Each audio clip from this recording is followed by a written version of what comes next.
بسم الله الرحمن الرحيم. الحمد لله رب العالمين، نحمده ونستعينه ونؤمن به ونتوكل عليه، ونعوذ بالله من شرور أنفسنا ومن سيئات أعمالنا.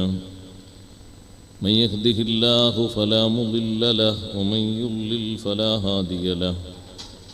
نشهد أن لا إله إلا الله وحده لا شريك له، ونشهد أن سيدنا ونبينا ومولانا محمدا صلى الله عليه وسلم عبده ورسوله. اللهم صل وسلم وبارك على رسولك سيدنا ومولانا محمد وعلى آل وأصحاب سيدنا ومولانا محمد وعلى جميع الأنبياء والمرسلين وآلهم وصحبهم والتابعين لهم بإحسان إلى يوم الدين. أما بعد، فأعوذ بالله من الشيطان الرجيم. بسم الله الرحمن الرحيم. يا أيها الذين آمنوا لا تتبعوا خطوات الشيطان، ومن يتبع خطوات الشيطان فإنه يأمر بالفحشاء والمنكر، ولولا فضل الله عليكم ورحمته ما زكى منكم من أحد أبدا، ولكن الله يزكي من يشاء، والله سميع عليم. صدق الله العلي العظيم.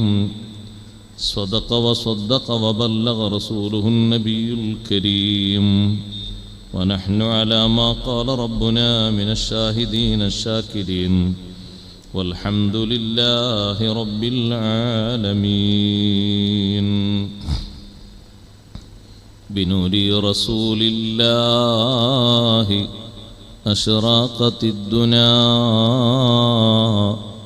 ففي نوره كل يجيء ويذهب، براه جلال الحق للخلق رحمة، ففي بده كل الورى يتقلب، بدا مجده من قبل نشآت آدم، فاسماؤه في العرش من قبل تكتب، بمبعاثه كل النبيين بشرت، فما مرسل إلا له كان يخطب. صلاة وتسليم وأزكى تحيته على المصطفى المختار خير البرية. واعلموا يا أمة سيدنا ومولانا محمد، اللهم صل وسلم وبارك عليه.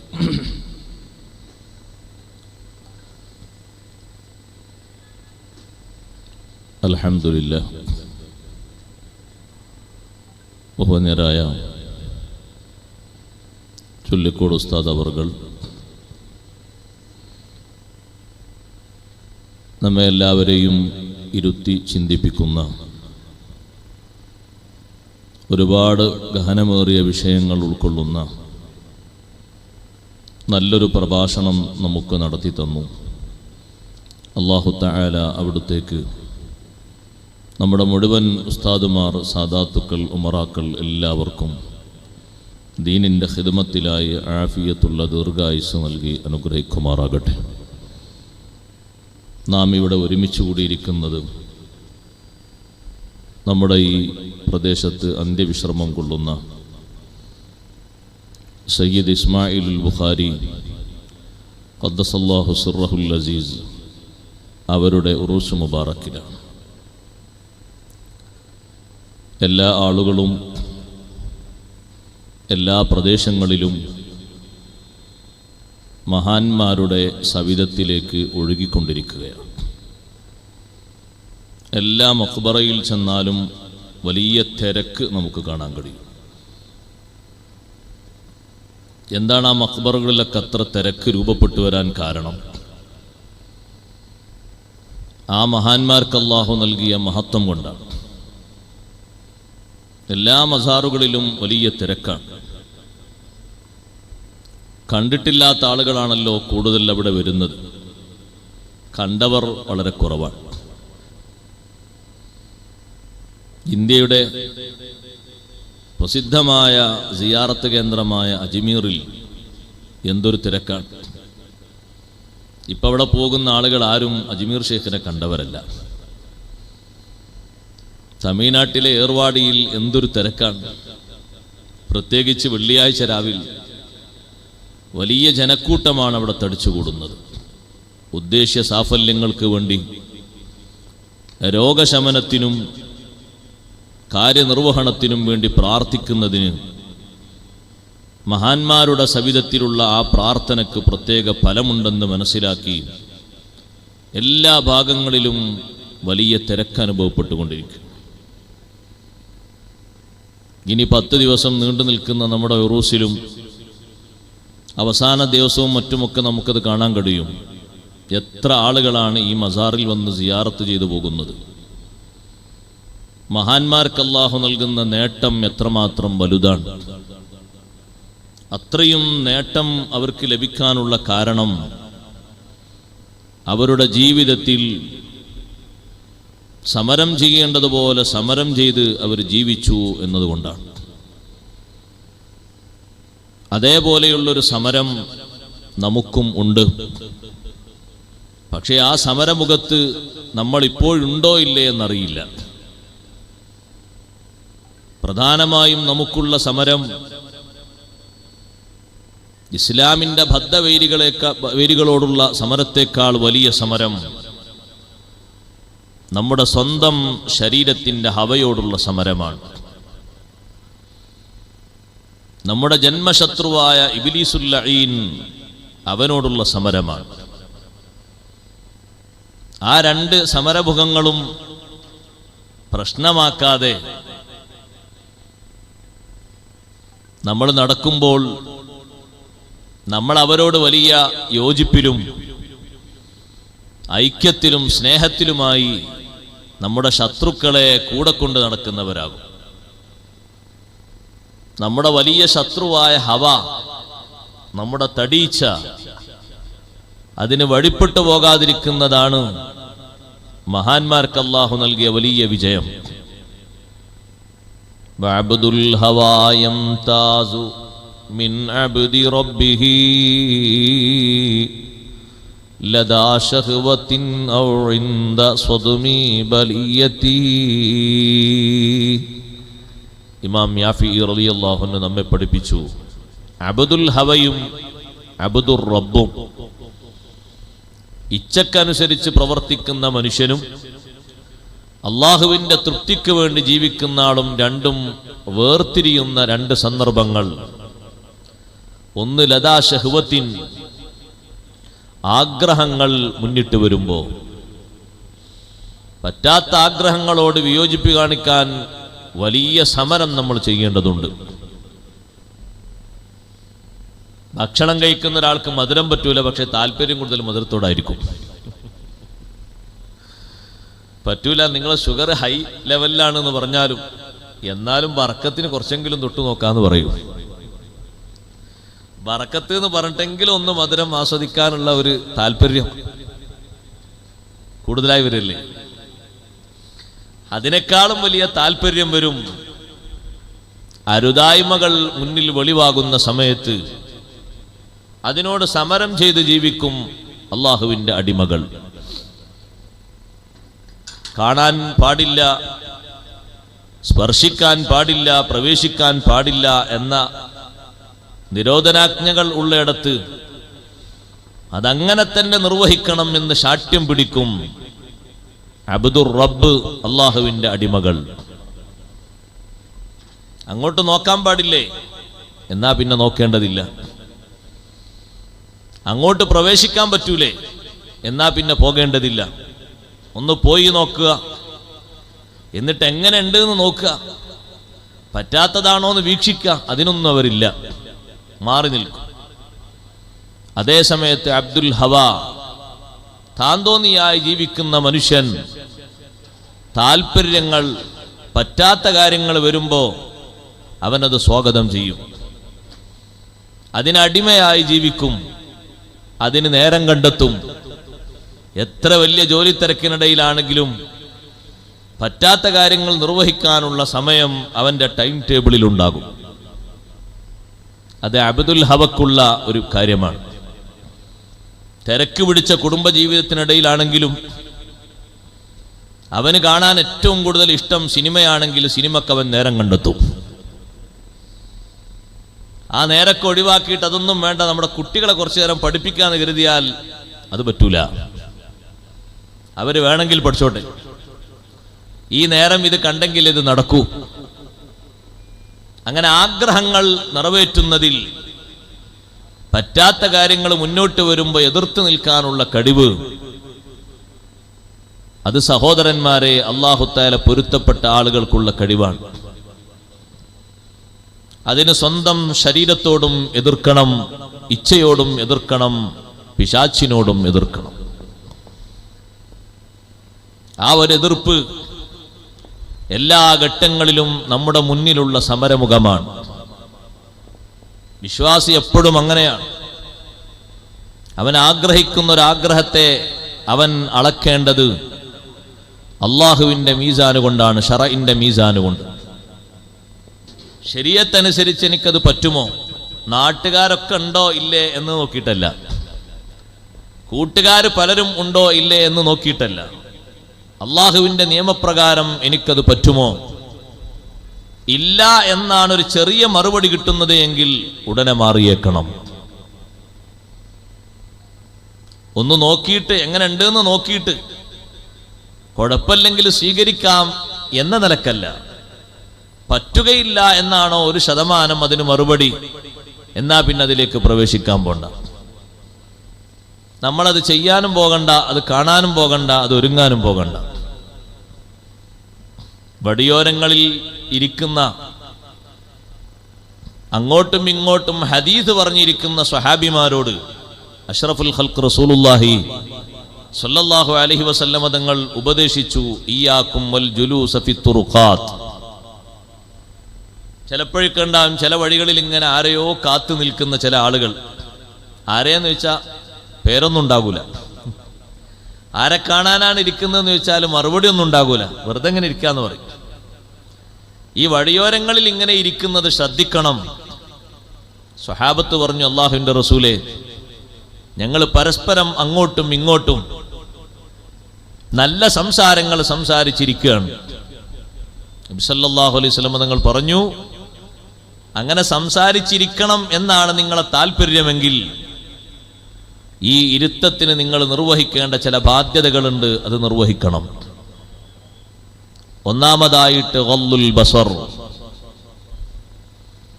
രണ്ടാമതായിട്ട് കഫുൽ അദാ, റദ്ദുസ് സലാം, അംറും ബിൽ മഅറൂഫി വനഹിയുൻ അനിൽ മുൻകർ. അന്യ സ്ത്രീകളും അന്യപുരുഷന്മാരും ഒക്കെ പോകുന്ന ഒരു ഇടമാണിത്. യഥേഷ്ടം നോക്കിയേക്കരുത്. ഗള്ളുൽ ബസർ, കണ്ണ് ചിമ്മാൻ പറഞ്ഞ ഇടത്ത് കണ്ണ് ചിമ്മിയേക്കണം.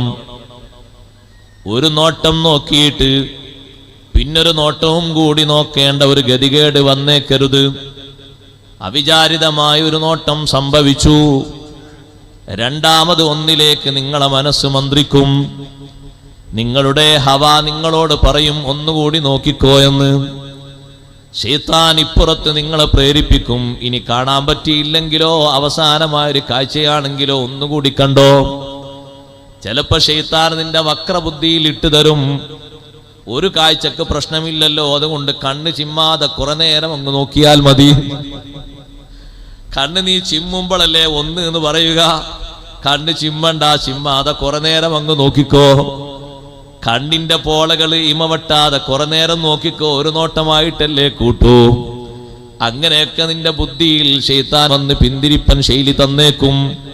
പക്ഷേ നീ എവിടെ ഇരിക്കുന്നവനാണോ, ഗള്ളുൽ ബസർ, പീഡികത്തിണ്ണയിൽ ഇരിക്കുന്നവരോടും അന്യപുരുഷന്മാരും അന്യ സ്ത്രീകളുമൊക്കെ വന്ന് കയറുന്നിടത്ത് കുത്തിയിരിപ്പ് നടത്തുന്നവരോടും വിശുദ്ധ ഇസ്ലാമിന് നിർദ്ദേശങ്ങളുണ്ട്. പലരും വന്നുപോകുന്ന മാർക്കറ്റുകളിൽ വെറുതെ സ്വറ പറയാനിരിക്കുകയാണ്. കൂട്ടുകാരുമൊത്ത് നല്ല നല്ല സംസാരങ്ങൾ പറയാൻ വേണ്ടി തന്നെ ഇരിക്കുകയാണെങ്കിലും ചിലപ്പോഴൊക്കെ നിങ്ങൾ അപകടത്തിൽപ്പെട്ടു പോകും. അതുകൊണ്ട് ഗള്ളുൽ ബസർ, കണ്ണു ചിമ്മിയേക്കണം. അഷ്റഫുൽ ഖൽഖ് മുഹമ്മദുർ റസൂലുള്ളാഹി സ്വല്ലല്ലാഹു അലൈഹി വസല്ലം തങ്ങൾ ഹജ്ജിന് പോകുമ്പോ അറഫയിൽ നിന്ന് മുസ്ദലിഫ വരെ പിൻസീറ്റിലായിട്ട് ബഹുമാനപ്പെട്ട അബ്ദുല്ലാഹി ഇബ്നു അബ്ബാസ് റളിയല്ലാഹു അൻഹുവിനെ കയറ്റി. അവിടെ എത്തിയപ്പോൾ തിരിച്ചിങ്ങോട്ട് ഫദ്ൽ ഇബ്നു അബ്ബാസ് റളിയല്ലാഹു അൻഹു മുസ്ദലിഫയിൽ നിന്ന് മിനയിലേക്ക് മടങ്ങുമ്പോൾ ഫദ്ൽ ഇബ്നു അബ്ബാസ് റളിയല്ലാഹു അൻഹുവിനെ വാഹനത്തിൽ കയറ്റി. കാണാൻ നല്ല ഭംഗിയുള്ള ആളാണ് ഫദ്ൽ ഇബ്നു അബ്ബാസ് റളിയല്ലാഹു അൻഹു. കുറെ അങ്ങ് സഞ്ചരിച്ചപ്പോൾ വാഹനപ്പുറത്ത് രണ്ടുപേരും യാത്ര ചെയ്യുമ്പോ നബി സല്ലല്ലാഹു അലൈഹി വസല്ലം തങ്ങൾ ഫദ്ൽ ഇബ്നു അബ്ബാസ് റളിയല്ലാഹു അൻഹുവിനെ വീക്ഷിക്കുമ്പോ കുറച്ചപ്പുറത്ത് നിൽക്കുന്ന നല്ല സുന്ദരിയായ ഒരു പെണ്ണുണ്ട്. ആ പെണ്ണിന്റെ മുഖത്തേക്ക് ഫദ്ൽ ഇബ്നു അബ്ബാസ് റളിയല്ലാഹു അൻഹു ഒരു നോട്ടം നോക്കി. അപ്പോഴേക്ക് തങ്ങൾ മുഖം തിരിച്ചു കളഞ്ഞു. നോക്കരുത് എന്ന് ഫദ്ൽ ഇബ്നു അബ്ബാസ് റളിയല്ലാഹു അൻഹു പഠിപ്പിച്ചു. ആ പെണ്ണ് നിൽക്കുന്നത് ഇവരെ നോക്കാനാണോ? അല്ല, നബി സല്ലല്ലാഹു അലൈഹി വസല്ലം തങ്ങളോടൊരു സംശയം ചോദിക്കാൻ വേണ്ടി നിൽക്കുകയാണ്. എന്താണ് ആ പെണ്ണിന്റെ സംശയം? എന്റെ ഉപ്പ മരണപ്പെട്ടു പോയി അല്ലാഹുവിന്റെ റസൂലേ. ഉപ്പ മരിക്കുമ്പോൾ ഉപ്പക്ക് ഹജ്ജ് നിർബന്ധമായിട്ടുണ്ട്. ഹജ്ജ് വീട്ടാതെയാണ് ഉപ്പ മരണപ്പെട്ടു പോയത്. ഉപ്പാക്ക് പകരം ഞാൻ ഹജ്ജ് ചെയ്താൽ മതിയാകുമോ? നിങ്ങൾ ഉപ്പാക്ക് വേണ്ടി ഹജ്ജ് ചെയ്തോ, നിങ്ങൾക്ക് കൂലിയുണ്ട്. നബി സല്ലല്ലാഹു അലൈഹി വസല്ലം മറുപടിയും കൊടുത്തു. ഫദ്ൽ ഇബ്നു അബ്ബാസ് റളിയല്ലാഹു അൻഹു ഒരൊറ്റ നോട്ടം നോക്കിയപ്പോഴേക്ക് തങ്ങൾ കൈകൊണ്ട് മുഖം തിരിച്ചു കളഞ്ഞു. നോക്കാൻ പാടില്ലാത്തിടത്തേക്ക് നോക്കരുത്. പലരും പല റൂട്ടിലൂടെയും പോകുന്നുണ്ടാകും. നമ്മുടെ നോട്ടങ്ങളെ നമ്മളാണ് നിയന്ത്രിക്കേണ്ടത്. അത് നമ്മുടെ ശരീരത്തോട് നാം നിർവഹിക്കുന്നൊരു സമരമാണ്. എന്റെ നോട്ടത്തെ നിയന്ത്രിക്കാൻ എനിക്ക് അല്ലാഹു കഴിവ് തരുന്നത് ഞാൻ ആ സമരമുഖത്ത് വിജയിച്ചു എന്ന് വേണം കരുതാൻ. നിങ്ങൾ ഓരോരുത്തരും നിങ്ങളെ നോട്ടങ്ങളെ നിയന്ത്രിക്കണം. സുബ്ഹാനല്ലാഹ്, നോട്ടം കൊണ്ടാണ് സഹോദരന്മാരെ ഖൽബിന് മാരക രോഗങ്ങൾ വരുന്നത്. നോട്ടമാണ് അതിന്റെ തുടക്കം. അതുകൊണ്ടല്ലേ നോക്കുന്നിടത്ത് ആണിനോടും പെണ്ണിനോടും ഒരേ നിലക്കുള്ള ഉപദേശം അല്ലാഹു നൽകിയത്. ഖുല്ലിൽ മുഅ്മിനീന യഗ്ളൂ മിൻ അബ്സാരിഹിം വയഹ്ഫളൂ ഫുറൂജഹും ദാലിക അസ്കാ ലഹും ഇന്നല്ലാഹ ഖബീറും ബിമാ യസ്നഊൻ. വിശ്വാസികളോട് പറഞ്ഞു കൊടുക്കണം നബിയെ, യഗ്ളൂ മിൻ അബ്സാരിഹിം, അവരുടെ കണ്ണുകൾ ചിമ്മേണ്ടിടത്തവർ ചിമ്മണം, കണ്ണ് പൂട്ടേണ്ടിടത്തവർ പൂട്ടണം. വയഹ്ഫളൂ ഫുറൂജഹും, കണ്ണ് പൂട്ടിക്കൊണ്ട് ചിമ്മിക്കൊണ്ട് സ്വകാര്യതകളെ സൂക്ഷിക്കണം. അവനവന്റെ സ്വകാര്യതകളെ സൂക്ഷിക്കാൻ കണ്ണിനെ നിയന്ത്രിക്കണം. ആവശ്യമാണോ? ആവശ്യമാണ്. ദാലിക അസ്കാ ലഹും, അവരുടെ ഖൽബിന് ഏറ്റവും വലിയൊരു പരിശുദ്ധിയാണത്. കാണാൻ പറ്റാത്തതിലേക്ക് ഒന്നും നോക്കാത്ത ഒരു കണ്ണാണോ ഉള്ളത്? ആ കണ്ണൊന്ന് ചിമ്മിയിട്ട് ഖൽബ് കൊണ്ടൊന്നുണർന്നിട്ടൊരു ചോദ്യം ചോദിച്ചാൽ, കാണാൻ പറ്റാത്തതിലേക്ക് ഒരു നോട്ടം പോലും നോക്കാതെ നിയന്ത്രിച്ച കണ്ണാണോ? ആ മുഖത്തിനെന്തൊരു പരിശുദ്ധിയാണ്, ആ ഖൽബിനെന്തൊരു വിശുദ്ധിയാണ്. ഖൽബിൽ മ്ലേച്ഛമായ ഒന്നും കടന്നുകൂടിയിട്ടുണ്ടാവുകയില്ല. കണ്ണ് നന്നായി ഒന്ന് ശ്രദ്ധിക്കണം. അന്നളുറു സഹ്മുൻ മസ്മൂമുൻ മിൻ സിഹാമി ഇബ്ലീസ്, നോട്ടം അത് ഇബ്ലീസിന്റെ വിഷലിപ്തമായ അസ്ത്രങ്ങളിൽപ്പെട്ടൊരു അസ്ത്രമാണ്. നോക്കാൻ പറ്റാത്തതിലേക്കുള്ള നോട്ടം ഇബ്ലീസ് വിഷത്തോടുകൂടി തരുന്നൊരു അമ്പാണ്. ആ അമ്പ് ശരിക്കു കുറുക്കിക്കൊണ്ടാൽ ഒരൊറ്റ നോട്ടം കൊണ്ട് തന്നെ നിന്റെ ഖൽബ് ഫസാദായി പോകും. നിന്റെ ഖൽബിലൊരു ചിത്രം വന്നില്ലേ ഇപ്പോൾ? ഒരു നോട്ടം കൂടി നീ ആവർത്തിച്ചു നോക്കുമ്പോൾ ആ ചിത്രം ഒന്നുകൂടി പതിയുകയാണ്. പിന്നെ നിന്റെ ഖൽബ് കൊതിക്കുകയാണ് കാണാൻ പാടില്ലാത്തത് ഒന്നുകൂടി കാണാൻ. കാണാൻ പാടില്ലാത്തത് വീണ്ടും കാണാൻ നിന്റെ ഖൽബ് കൊതിക്കുകയാണ്. അതിനനുസരിച്ച് നിന്റെ അവയവങ്ങൾ സമ്മതിച്ചു കൊടുക്കുകയാണ്. കാണാൻ പാടില്ലാത്ത ഒരു നോട്ടം നിന്റെ ഖൽബിൽ ഒരു കറ വരുത്തിയെങ്കിൽ ആ കറ നീക്കാൻ ചെറിയൊരു പാടൊന്നും പോരാ. സഹോദരങ്ങളെ, വലിയ അധ്വാനിക്കേണ്ടി വരും. ആ ഒരു ചിത്രം മാറാൻ ചെറിയ അധ്വാനമൊന്നു പോരെ, വലിയൊരു അധ്വാനം വേണ്ടി വരും. ഇതുകൊണ്ടല്ലേ ഇസ്ലാമിന് പ്രത്യേകം ഹിജാബ് എന്നൊരു നിയമം വന്നത്. ആരെങ്കിലും അവരുടെ സംശയങ്ങളും മറ്റുമൊക്കെ തീർക്കാൻ അങ്ങ് ഓടിക്കയറിയിട്ട് ഉമ്മഹാത്തുൽ മുഅ്മിനീങ്ങളുടെ വീട്ടിലേക്ക്, ആ നിയമം ലോകത്തുള്ള എല്ലാ സഹോദരിമാർക്കും ബാധകമാണ്. അങ്ങ് പെട്ടെന്ന് അങ്ങോട്ട് കയറി ചെല്ലാൻ പറ്റുമോ? പറ്റില്ല. സമ്മതം ചോദിച്ചിട്ട് ആ സമ്മതത്തിന് ഉത്തരം കിട്ടിയിട്ട് മറക്ക് പിന്നാലെ നിന്നിട്ട് ചോദിക്കേണ്ടത് ചോദിച്ചിട്ട് പെട്ടെന്ന് തിരിച്ചു വന്നേക്കണം. വഇദാ സഅൽതുമൂഹുന്ന മതാഅൻ ഫസ്അലൂഹുന്ന മിൻ വറാഇ ഹിജാബ് ദാലികും മത്ഹറു ലിഖുലൂബികും വഖുലൂബിഹിന്ന. ഉമ്മഹാത്തുൽ മുഅ്മിനീങ്ങളോട് പോയിട്ട് എന്തെങ്കിലും ഒരു ആവശ്യ വസ്തു നിങ്ങൾ ചോദിക്കുകയാണെങ്കിൽ മറക്ക് പിന്നിൽ നിന്ന് ചോദിക്കണം. ദാലികും മത്ഹറു ലിഖുലൂബികും വഖുലൂബിഹിന്ന. ആ ചോദ്യമാണ് നിങ്ങളെ മനസ്സിനും അവരെ മനസ്സിനും ഏറ്റവും നല്ലത്. വിശുദ്ധി നൽകുന്നത് മറക്ക് പിന്നിൽ നിന്നുള്ള ചോദ്യമാണ്. നേർക്ക് നേരെ കണ്ടിട്ടുള്ള ചോദ്യമല്ല, അത് വിശുദ്ധിക്ക് എതിരാണ്. മറക്ക് പിന്നിൽ നിന്ന് ചോദിക്കുക, അതാണ് യഥാർത്ഥത്തിൽ വിശുദ്ധിയുടെ മാർഗം. കാണാൻ പറ്റാത്തവരോട് സംസാരിക്കേണ്ട ശൈലി അങ്ങനെയാണ്. ഉമ്മമാരെ നമ്മളും സ്വീകരിക്കേണ്ട ശൈലി അങ്ങനെയാണ്. ഒരന്യപുരുഷൻ നമ്മുടെ ഭർത്താവിനോട് എന്തോ ഒരു കാര്യം പറയാൻ വേണ്ടി വീട്ടിലേക്ക് വന്നാൽ മുഖവും മാറും തലയുമൊക്കെ കാണിച്ച് പുറത്തേക്ക് വന്നു പോകരുത്, വെളിവായി നിന്നു പോകരുത്. ഒരു വാതിലിനോടോ ഒരു മറയോടോ ചുമരിനോടോ മറ സ്വീകരിച്ച് കാര്യം പറഞ്ഞു പൂർത്തീകരിക്കണം. അയാളെ മുന്നിലേക്ക് വരാൻ നമുക്ക് പെർമിഷൻ ഇല്ല. ഒരുപക്ഷെ ഒരു തവണ അങ്ങനെ വന്നു എന്ന് കരുതിക്കോളൂ, പെട്ടെന്ന് അറിയാതെ വന്നു പോയതാണ്. അപ്പോഴേക്ക് കണ്ടാളെ മനസ്സില് ഈ മനുഷ്യന് ഇത്ര സൗന്ദര്യമുള്ള ഭാര്യയോ, ഈ നാട്ടിൽ തന്നെ ഇങ്ങനത്തെ ഒരു പെണ്ണിനെ ഞാൻ കണ്ടിട്ടില്ലല്ലോ. ശൈത്താൻ അവന്റെ മനസ്സിൽ അങ്ങനെ ഒരു ചോദ്യം ഇട്ടുകൊടുക്കുമ്പോ രണ്ടാമതും ഒന്നുകൂടി കാണണമെന്ന് ശൈത്താൻ അവനോട് പറയുന്നു. അവന്റെ നഫ്സുൽ അമ്മാറ അവനോട് പറയുന്നു. വീണ്ടും ആ വീട്ടിലേക്ക് പല ആവശ്യങ്ങളും പറഞ്ഞവന് വരുന്നു. പിന്നതൊരു സംശയത്തിലെത്തുന്നു. പിന്നത് പല വിധേന പല രൂപങ്ങളിലും ഭാവങ്ങളിലും എത്തിച്ചേരുന്നു. എന്തേ അതിന്റെ കാരണം? അതിന്റെ കാരണം കാണാൻ പറ്റാത്ത രൂപത്തിലുള്ള പ്രദർശനമാണ്. ഒരിക്കലും അന്യപുരുഷനായ ഒരു വ്യക്തി വരുമ്പോ പുറത്തേക്ക് അങ്ങനെ വന്ന് വെളിവാകരുത്. സംസാരം ഉള്ളിൽ നിന്നുമാകാമല്ലോ.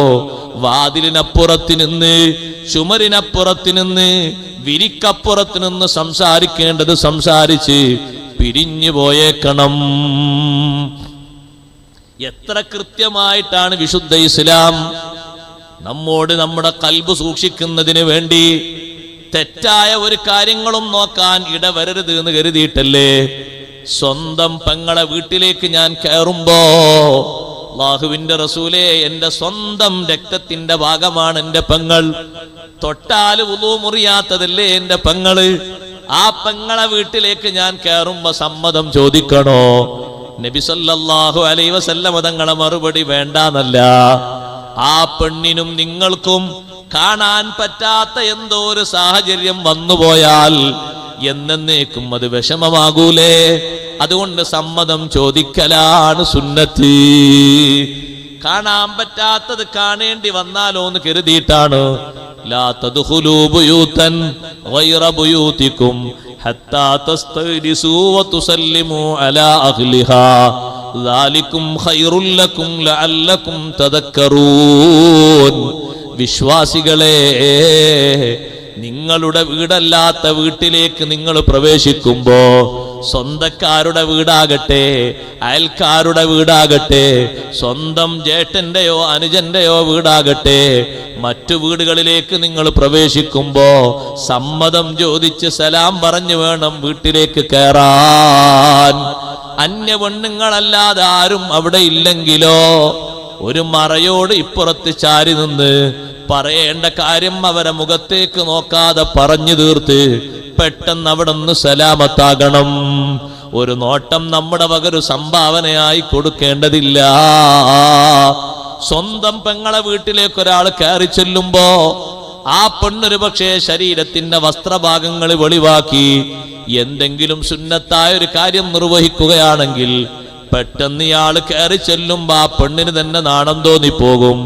ഒന്ന് സംസാരിച്ചിട്ട് ബെല്ലടിച്ച് ശബ്ദിച്ചിട്ട് വന്നാ പോരെ. ആരാ വന്നത്? സ്വന്തം സഹോദരനാണ്. പക്ഷേ കാണാൻ പറ്റാത്ത ഒരു കാഴ്ച കാണുമ്പോ അത് അസഹ്യമായി പോകും. അന്യ വീടുകളിലേക്ക് അങ്ങനെ പ്രവേശിക്കാമോ? അന്യ വീടുകളിലേക്ക് പോകുമ്പോ സമ്മതം ചോദിക്കുക തന്നെ വേണം. അഷ്റഫുൽ ഖൽഖ് സ്വല്ലല്ലാഹു അലൈഹി വസല്ലം തങ്ങൾ സമ്മതം ചോദിക്കാതെ ഒരാളെ വീട്ടിലേക്കും തങ്ങൾ പ്രവേശിക്കാറില്ല. എന്തിനധികം പറയട്ടെ, ബഹുമാനപ്പെട്ട ഉസ്മാൻ ഇബ്നു അഫ്ഫാൻ റളിയല്ലാഹു തആല അൻഹു നബി സല്ലല്ലാഹു അലൈഹി വസല്ലം തങ്ങളുടെ മക്കളുടെ ഭർത്താവല്ലേ? 2 മക്കളെയല്ലേ ഉസ്മാൻ ഇബ്നു അഫ്ഫാൻ റളിയല്ലാഹു അൻഹു കല്യാണം കഴിച്ചത്. ആ ഉസ്മാൻ ഇബ്നു അഫ്ഫാൻ റളിയല്ലാഹു അൻഹുവിന്റെ വീട്ടിലേക്ക് നബി സല്ലല്ലാഹു അലൈഹി വസല്ലം തങ്ങൾ കയറി ചെല്ലുമ്പോ സമ്മതം ചോദിക്കുന്നു, സലാം പറയുന്നു. ഇത് നമ്മളെ സ്വന്തം വീടാണ് എന്നും കരുതിയിട്ട് അങ്ങനെ അങ്ങോട്ട് കയറിപ്പോയാലോ വീട്ടിലുള്ളവർക്ക് അതുകൊണ്ടൊരു ബുദ്ധിമുട്ടുണ്ടാക്കരുത്, അവർക്കതുകൊണ്ടൊരു അസഹ്യമായ അവസ്ഥയുണ്ടാകരുത്. നമ്മുടെ ഒരു നോട്ടം മതി ഒരിക്കലും മറക്കാത്ത ഒരു സംഗതി ഉണ്ടാകാൻ. ഞാൻ പറഞ്ഞു വന്നത് നോട്ടത്തെ നിയന്ത്രിക്കണം. എല്ലാ നോട്ടങ്ങളും ശരിയായ മാർഗത്തിലേക്ക് കൊണ്ടുവരണം. വിശ്വാസിനികളോടും അല്ലാഹു അത് പറഞ്ഞു, വഖുല്ലിൽ മുഅ്മിനാതി യഗ്ളുദ്ന മിൻ അബ്സാരിഹിന്ന വയഹ്ഫദ്ന ഫുറൂജഹുന്ന. ഓ സഹോദരിമാരെ, വിശ്വാസിനികളെ, കാണാൻ പറ്റാത്തതിലേക്ക് നോക്കരുത്. കണ്ണുകളെ മൂടിയിടണം. കണ്ണുകൾക്ക് മൂടി വേണം, ചിമ്മല് വേണം. വയഹ്ഫദ്ന ഫുറൂജഹുന്ന, സ്വകാര്യതകളെ കാത്തു സൂക്ഷിക്കണം. സുബ്ഹാനല്ലാഹ്, സ്വന്തം ശരീരം കാണുന്നതിന് ഏറ്റവും വലിയ ഹയാഓടെ ജീവിച്ച മഹദിയല്ലേ സയ്യിദത്തുനാ ബീവി ഫാത്തിമ റളിയല്ലാഹു തആല അൻഹാ. ഉമ്മമാരെ, സഹോദരന്മാരെ, ആണുങ്ങൾക്കും പെണ്ണുങ്ങൾക്കും ആ ഒരു ഹയാ നഷ്ടപ്പെട്ടു പോയി. അത് നമ്മുടെ ഈമാനിന്റെ കുറവാണ്. നല്ലോണം ഹയാ വേണം. ഈ കാലഘട്ടത്തിലെ നിക്കാഹാകട്ടെ, കല്യാണമാകട്ടെ, സൽക്കാരമാകട്ടെ, ആണും പെണ്ണും കലർന്നിരുന്നിട്ടൊരു പ്രശ്നമില്ലാത്ത രൂപത്തിൽ ഒരു വാളിന്റെ മജ്‌ലിസ് മാത്രമേ അതിന് മാറ്റമുള്ളൂ. ഇവിടെ കൂടി കൊണ്ടുവന്നോളൂ. ആരെങ്കിലും എന്തെങ്കിലും കച്ചറുണ്ടാക്കുകയാണെങ്കിൽ പോലീസിനെ വിളിച്ചാൽ മതി, പുതിയ ആക്ട് ഉണ്ടാക്കാൻ പറഞ്ഞാൽ മതി. ഇന്ത്യയിൽ പുതിയൊരു നിയമം ഉണ്ടെങ്കിൽ അവകാശ നിയമം ഉണ്ടാക്കാലോ. ഇപ്പറ തന്നെ വെഞ്ചു കൊടുത്ത് ഇരുത്തിക്കോളൂ. പള്ളിയിലേക്കും അങ്ങനെ കൊണ്ടുപോയിക്കോളൂ. എന്തിന് ഇവിടെ മാത്രം ഒരു വകഭേദം? സുബ്ഹാനല്ലാഹ്, മുസ്ലിമിന്റെ കല്യാണത്തിന് അന്യ പെണ്ണും അന്യ ആണും ഒരുമിച്ച് ഭക്ഷണം കഴിക്കുകയോ, അന്യ ആണും അന്യ പെണ്ണും ഒരുമിച്ചിരുന്ന് നിക്കാഹിന് ഖബിൽത്ത് പറയുമ്പോ, സവ്വജതുക പറയുമ്പോ മുന്നിലിരുന്നിട്ട് അവര് ഒരേ ബെഞ്ചിലിരുന്ന് ഒരേ ചെയറിൽ അപ്പുറത്തും ഇപ്പുറത്തും ഇരുന്ന് നിക്കാഹ് നടത്തുന്ന ആളുകളിലേക്ക് ഒരു ഹയാവും ഇല്ലാതെ നോട്ടമിട്ടിരിക്കുകയോ, പുരുഷന്റെ കയ്യിലും സ്ത്രീയുടെ കയ്യിലും അങ്ങോട്ടും ഇങ്ങോട്ടും സംസാരിക്കുന്നതിനും സമ്പർക്കം ചെയ്യുന്നതിനും യാതൊരു തരത്തിലുമുള്ള ഹയാ ഇല്ലാതെയായി പോയി. ഹയാ വിശുദ്ധിയുടെ അടയാളമാണ്, ഈമാനിന്റെ അടയാളമാണ്. നിങ്ങൾ കണ്ടില്ലേ, ബഹുമാനപ്പെട്ട കലീമുല്ലാഹി മൂസ അലൈഹിസ്സലാം മിസ്റിൽ നിന്ന് മദിയനിലേക്ക് പോകുമ്പോ മദിയനിന്റെ അടുത്ത് എത്താറായ നേരത്ത് ഒരു കിണറിന്റെ ചുറ്റും വന്ന് കുറെ ആളുകൾ തിക്കിയും തിരക്കിയും വെള്ളം കോരുന്നുണ്ട്. മൂസാ നബി അലൈഹിസ്സലാം ശ്രദ്ധിക്കുന്നു. വംറഅതാനി തദൂദാൻ, 2 സ്ത്രീകളതാ മാറി നിൽക്കുന്നു. പുരുഷന്മാരുടെ ഇടയിൽ വന്നിട്ട് അവർ തിക്കും തിരക്കും കൂട്ടുന്നില്ല. ഈ ആണുങ്ങൾക്കിടയിൽ വന്നിട്ട് അവർ തൊട്ടി തായോട്ടിട്ട് വെള്ളം കോരുന്നില്ല. മാറി നിൽക്കുന്നത് കണ്ടപ്പോ നല്ല പെണ്ണുങ്ങളാണ്. ഈ രണ്ട് പെണ്ണുങ്ങളെ ഉള്ളൂ. ആണുങ്ങൾക്കിടയിൽ വന്നിട്ട് അവർ ശബ്ദിക്കുന്നുണ്ടോ ഇല്ല, തിരക്ക് കൂട്ടുന്നുണ്ടോ ഇല്ല, അവരെ കയ്യും കാലും തൊട്ടാലും പ്രശ്നമില്ല, ചെറിയ ഇക്കിളിയൊക്കെ ഉണ്ടായാലും കുഴപ്പമില്ല എന്ന് കരുതി വെള്ളം കോരുന്നുണ്ടോ ഇല്ല. നല്ല ബഹുമാനത്തോടെ മാറി നിൽക്കുന്ന രണ്ട് സ്ത്രീകളെ കണ്ടപ്പോ വന്നിട്ട് ചോദിച്ചില്ലേ, മാ ഖതുബുകുമാ, എന്തേ നിങ്ങളെ വിഷയം? നിങ്ങൾ അവരുടെ കൂടെ പോയി വെള്ളം കോരാതെ, കൂടെ വന്നിട്ട് ഭക്ഷണം കഴിക്ക് വെള്ളം കോരാതെ, വെള്ളമെടുക്കാതെ, ഉമ്മമാരെ മാറി നിൽക്കുന്ന രണ്ട് പെണ്ണുങ്ങളോട് മൂസാ നബി അലൈഹിസ്സലാമിന്റെ ചോദ്യം, എന്തേ നിങ്ങളെ കാര്യം?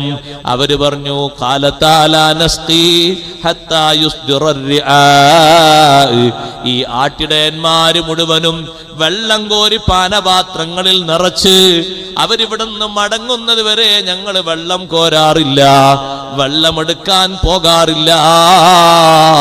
ഒരു ചോദ്യം അവിടെ ബാക്കിയുണ്ട്. ആ ചോദ്യത്തിന് ഇടവരുത്താത്ത വിധം സഹോദരിമാരിങ്ങോട്ട് മറുപടി പറഞ്ഞു, ഞങ്ങൾ രണ്ടുപേരും പെണ്ണുങ്ങളാണ്, ഞങ്ങൾ വെള്ളമെടുക്കാൻ വരാൻ കാരണം വീട്ടിൽ ഞങ്ങൾക്ക് ആണുങ്ങളായിട്ട് ഒരാളെ ഉള്ളൂ. വഅബൂനാ ശൈഖുൻ കബീർ, ഞങ്ങളെ ഉപ്പക്ക് വെള്ളം കോരിക്കൊണ്ടുപോകാൻ മാത്രമുള്ള ആഫിയത്തില്ല, അങ്ങേയറ്റത്തെ പ്രായമായിട്ടുണ്ട്, അതുകൊണ്ടാ ഞങ്ങൾ വരേണ്ടി വന്നത്. ഇത് കണ്ടപ്പോ ബഹുമാനപ്പെട്ട മൂസാ നബി അലൈഹിസ്സലാം നല്ല ഈമാനുള്ള മക്കളാണ്, നല്ല അന്തസ്സുള്ള മക്കളാണ്, തിക്കാനും തിരക്കാനും ഇടയിൽ വന്നവരല്ല. എന്റെ ശബ്ദം ശവിക്കുന്ന ഉപ്പമാരോട് ഉമ്മമാരോട് ഞാനൊന്ന് പറയട്ടെ, ഇടക്ക് പെണ്ണുങ്ങളിൽ നിന്ന് ഈ ഹയാ അടർത്തി മാറ്റിയെടുത്തതിന്റെ ഒരു വലിയ ഉത്തരവാദിത്തം ബാപ്പമാർക്കും ഉമ്മമാർക്കും ഉണ്ട്. നിങ്ങൾ ശരിക്ക് ശ്രദ്ധിച്ചോളണം. അള്ളാഹുവിന്റെ മുന്നിൽ കൈകെട്ടി മറുപടി പറയേണ്ടി വരും. നരകത്തിൽ നിന്ന് കുടുംബങ്ങളെയും മക്കളെയും കാക്കാൻ അള്ളാഹു നമ്മളോട് നിർദ്ദേശം തന്നിട്ട് ഇപ്പൊ ഇതാ വെക്കേഷൻ സമയമാകുമ്പോഴേക്ക് സമ്പത്തിന്റെ പുരോഗതിക്കനുസരിച്ച് അല്ലെങ്കിൽ ഇല്ലാത്തതിൽ നിന്ന് കടം വാങ്ങി ഒപ്പിച്ച് 10,000-ഉം 5,000-ഉം 8,000-ഉം 18,000-ഉം എണ്ണിക്കൊടുത്തിട്ട് ഒന്നാം നമ്പർ അന്യപുരുഷന്മാരോടുകൂടെ അങ്ങോട്ടും ഇങ്ങോട്ടും യാത്ര ചെയ്തിട്ട് ഇക്കിളി സ്വീകരിക്കാൻ വേണ്ടി പെൺകുട്ടികളെ യാത്ര വിടുന്ന ഉപ്പമാരെ ഉമ്മമാരെ, അവരെ ജീവിതത്തിൽ കൂടുകൂട്ടേണ്ടി ഉണ്ടാക്കേണ്ടി വരുന്ന ഹയാ തച്ചു തകർത്തതില് നമുക്ക് വലിയൊരു പങ്കുണ്ട്. കടുത്ത ഹറാമാണ്. ഏത് സ്കൂളിൽ നിന്നാണെങ്കിലും ശരി, ഏത് മാനേജ്മെന്റിന്റെ കീഴിലാണെങ്കിലും ശരി, അന്യ ആണും അന്യ പെണ്ണും തോളുരുമ്പിയിട്ടുള്ളൊരു യാത്ര, ദുനിയാവിൽ അന്തം വിട്ടിട്ട് അന്താളിച്ചുകൊണ്ട് രാവും പകലും കൂത്താടിയിട്ട് തിമിർത്താടിയിട്ട് മുസ്ലിം സഹോദരനും സഹോദരിയും ഇമ്മാതിരി യാത്ര നടത്താൻ ആരാ സഹോദരങ്ങളെ അനുവാദം തന്നത്? ആരാ നമുക്ക് പെർമിഷൻ തന്നത്? എന്നിട്ട് എണ്ണിക്കൊടുക്കാൻ ഒരു ഹയാവും ഇല്ലാതെ ഉള്ള കുട്ടിന്റെ ഹയാവും ചാരിത്ര ശുദ്ധിയും വരെ നഷ്ടപ്പെടുത്താൻ കടുത്ത ഹറാമാണ്. ഒരു വാപ്പയും അതിന് കാശ് വീശരുത്. എന്റെ കുട്ടി മാത്രം പോയിട്ടില്ലെങ്കിൽ ഞാനൊരു 2ാം നമ്പർ ആളാകൂലേ? നിങ്ങൾ 1ാം നമ്പർ തന്നെ ആകും, 2ാം നമ്പർ ഒന്നും ആകൂല. ഈമാനോടുകൂടെ ജീവിക്കണം. ആ പോകുന്ന യാത്രക്ക് വേണ്ടി 1 രൂപ കൊടുക്കുന്നത് പോലും ഹറാമാണ്. അങ്ങനെ കാണണമെന്ന് ആഗ്രഹമുണ്ടോ? ഒരു കാറ് വാടകയ്ക്ക് വിളിച്ചോ.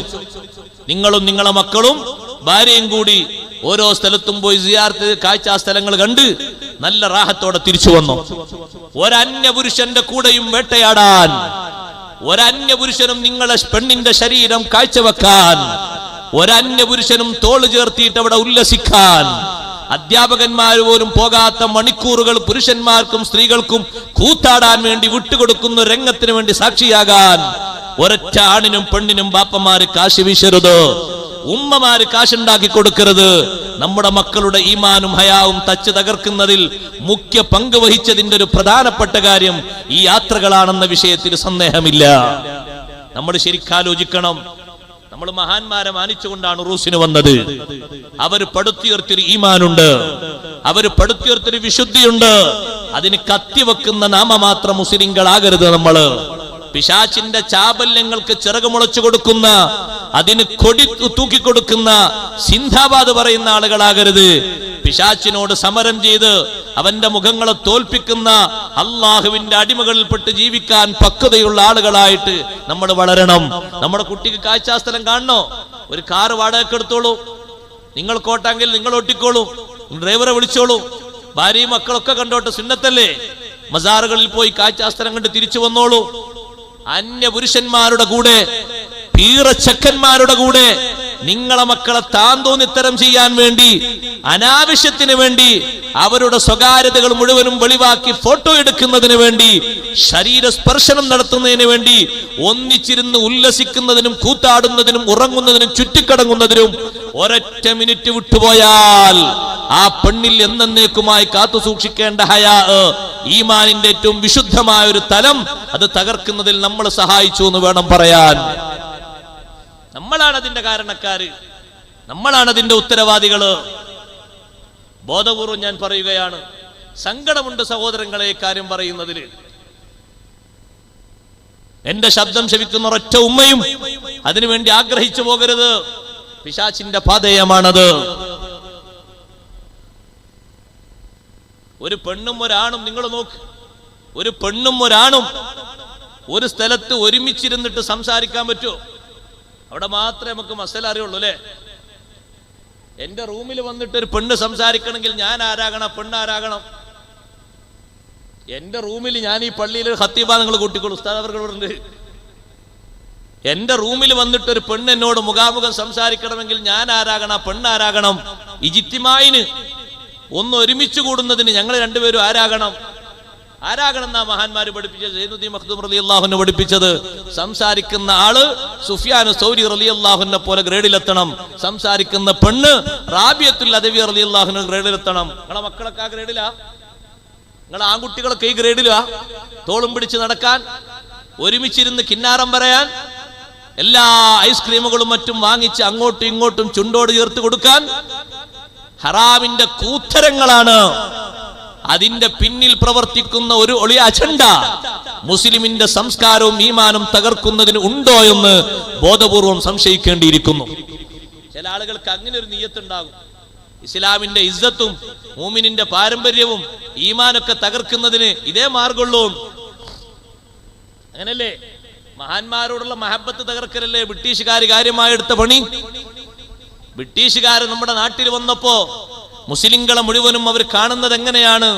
മഹത്തുക്കളോടുള്ള വലിയ ബഹുമാനം, അവരോടുള്ള സഹായതേട്ടം, അവരോടുള്ള തവസ്സുല്, അവരോടുള്ള ബഹുമാനവും സ്നേഹവും അതില്ലായ്മ ചെയ്യാൻ മുസ്ലിങ്ങളിൽ നിന്ന് തന്നെ ഒരു വിഭാഗത്തെ കച്ചകെട്ടി ഇറക്കിയപ്പോഴോ, അപ്പോഴല്ലേ സഹോദരങ്ങളെ മുസ്ലിമിന്റെ ഉള്ളിൽ പുഴുക്കൾ ബാധിച്ചത്. അതേപോലെ ഇസ്ലാം ഇസ്സത്തോടെ കാത്തു സൂക്ഷിക്കുന്ന ഈമാനിന്റെ സൗന്ദര്യം, അതിനൊരു ചെറിയ തുരങ്കം സൃഷ്ടിക്കാൻ, തടസ്സം സൃഷ്ടിക്കാൻ ഇങ്ങനെ രംഗമുണ്ടാക്കിയാൽ കഴിയുമെന്ന് ആസൂത്രിതമായി ചിന്തിക്കുന്ന ആരെങ്കിലും ഒക്കെ ഉണ്ടായേക്കാം. നമ്മൾ ശ്രദ്ധിക്കണം. ഒരിക്കലും അത്തരം ഒരു വേളയിലേക്ക് കൊടുക്കരുത്. ഒരു പെണ്ണും ആണ് ഒരുമിച്ച് കൂടുന്നതിന് നിങ്ങളെ ഭാര്യയെ സ്വന്തമായിട്ട് ചികിത്സിക്കാൻ വിടാൻ പറ്റുമോ? ഒരു അന്യപുരുഷനാ ഡോക്ടറെ അടുത്തേക്ക്? ഉസ്താദ് വിദഗ്ധനായ ഡോക്ടറല്ലേ, ആളെ പരിശോധിക്കണ പോലെ പരിശോധിച്ചോട്ടെ. ഓ, അങ്ങനെയാണോ ഇസ്ലാമിന്റെ നിയമം? ഉംറക്ക് പോകുന്നിടത്ത് വരെ ഇസ്ലാമിന്റെ നിയമം എന്താണ്? ഞാനിത് പറയുമ്പോ ഉംറന്റെ അമീറുമാർ എന്നെ എതിർക്കണ്ട. ബഹുമാനപ്പെട്ട സയ്യിദത്തുനാ ബീവി ആയിഷ റളിയല്ലാഹു തആല അൻഹ മുത്തുനബി തങ്ങളോടൊപ്പം ഹജ്ജിന് പോയി. 9 ഭാര്യമാരും ഉണ്ടാ ഹജ്ജിന്. പക്ഷേ ആയിഷ ബീവി റളിയല്ലാഹു അൻഹ മക്കയിലെത്തിയപ്പോ തവാഫൊന്നും ചെയ്യാൻ കഴിയാത്ത വിധം ആയിഷ റളിയല്ലാഹു അൻഹ മാറി താമസിക്കുന്നു. നബി സല്ലല്ലാഹു അലൈഹി വസല്ലം വീട്ടിലേക്ക് ചെന്നപ്പോൾ ആയിഷ റളിയല്ലാഹു അൻഹ കരയുകയാണ്. എന്തേ ആയിഷ കരയുന്നത്? ഓ നബിയേ, ബാക്കി 8 ഭാര്യമാരും തങ്ങളോടൊപ്പം തവാഫിൽ പങ്കെടുക്കുന്നത് കാണുമ്പോ എന്റെ മനസ്സ് വേദനിച്ചു പോയി. എനിക്കതിന് സാധിക്കുന്നില്ലല്ലോ. ഞാൻ ഹൈലുകാരിയാണ്, മെൻസസുകാരിയാണ്, പ്രശ്നമാക്കണ്ട ഇഷ. തവാഫും സായുമല്ലാത്ത എല്ലാ കർമ്മങ്ങളും ചെയ്തോളൂ. തവാഫും സായും നിങ്ങൾ പിന്തിച്ചോളൂ, മിനയിൽ രാപ്പാർത്തോളൂ, അറഫയിൽ നിന്ന് ദുആ ചെയ്തോളൂ, മുസ്ദലിഫയിൽ രാപ്പാർത്തോളൂ, ബാക്കി കർമ്മങ്ങളൊക്കെ ചെയ്തോളൂ. തവാഫിനെ പിന്തിച്ചേക്കൂ, അത് ശുദ്ധിയായ ശേഷം ചെയ്യാം.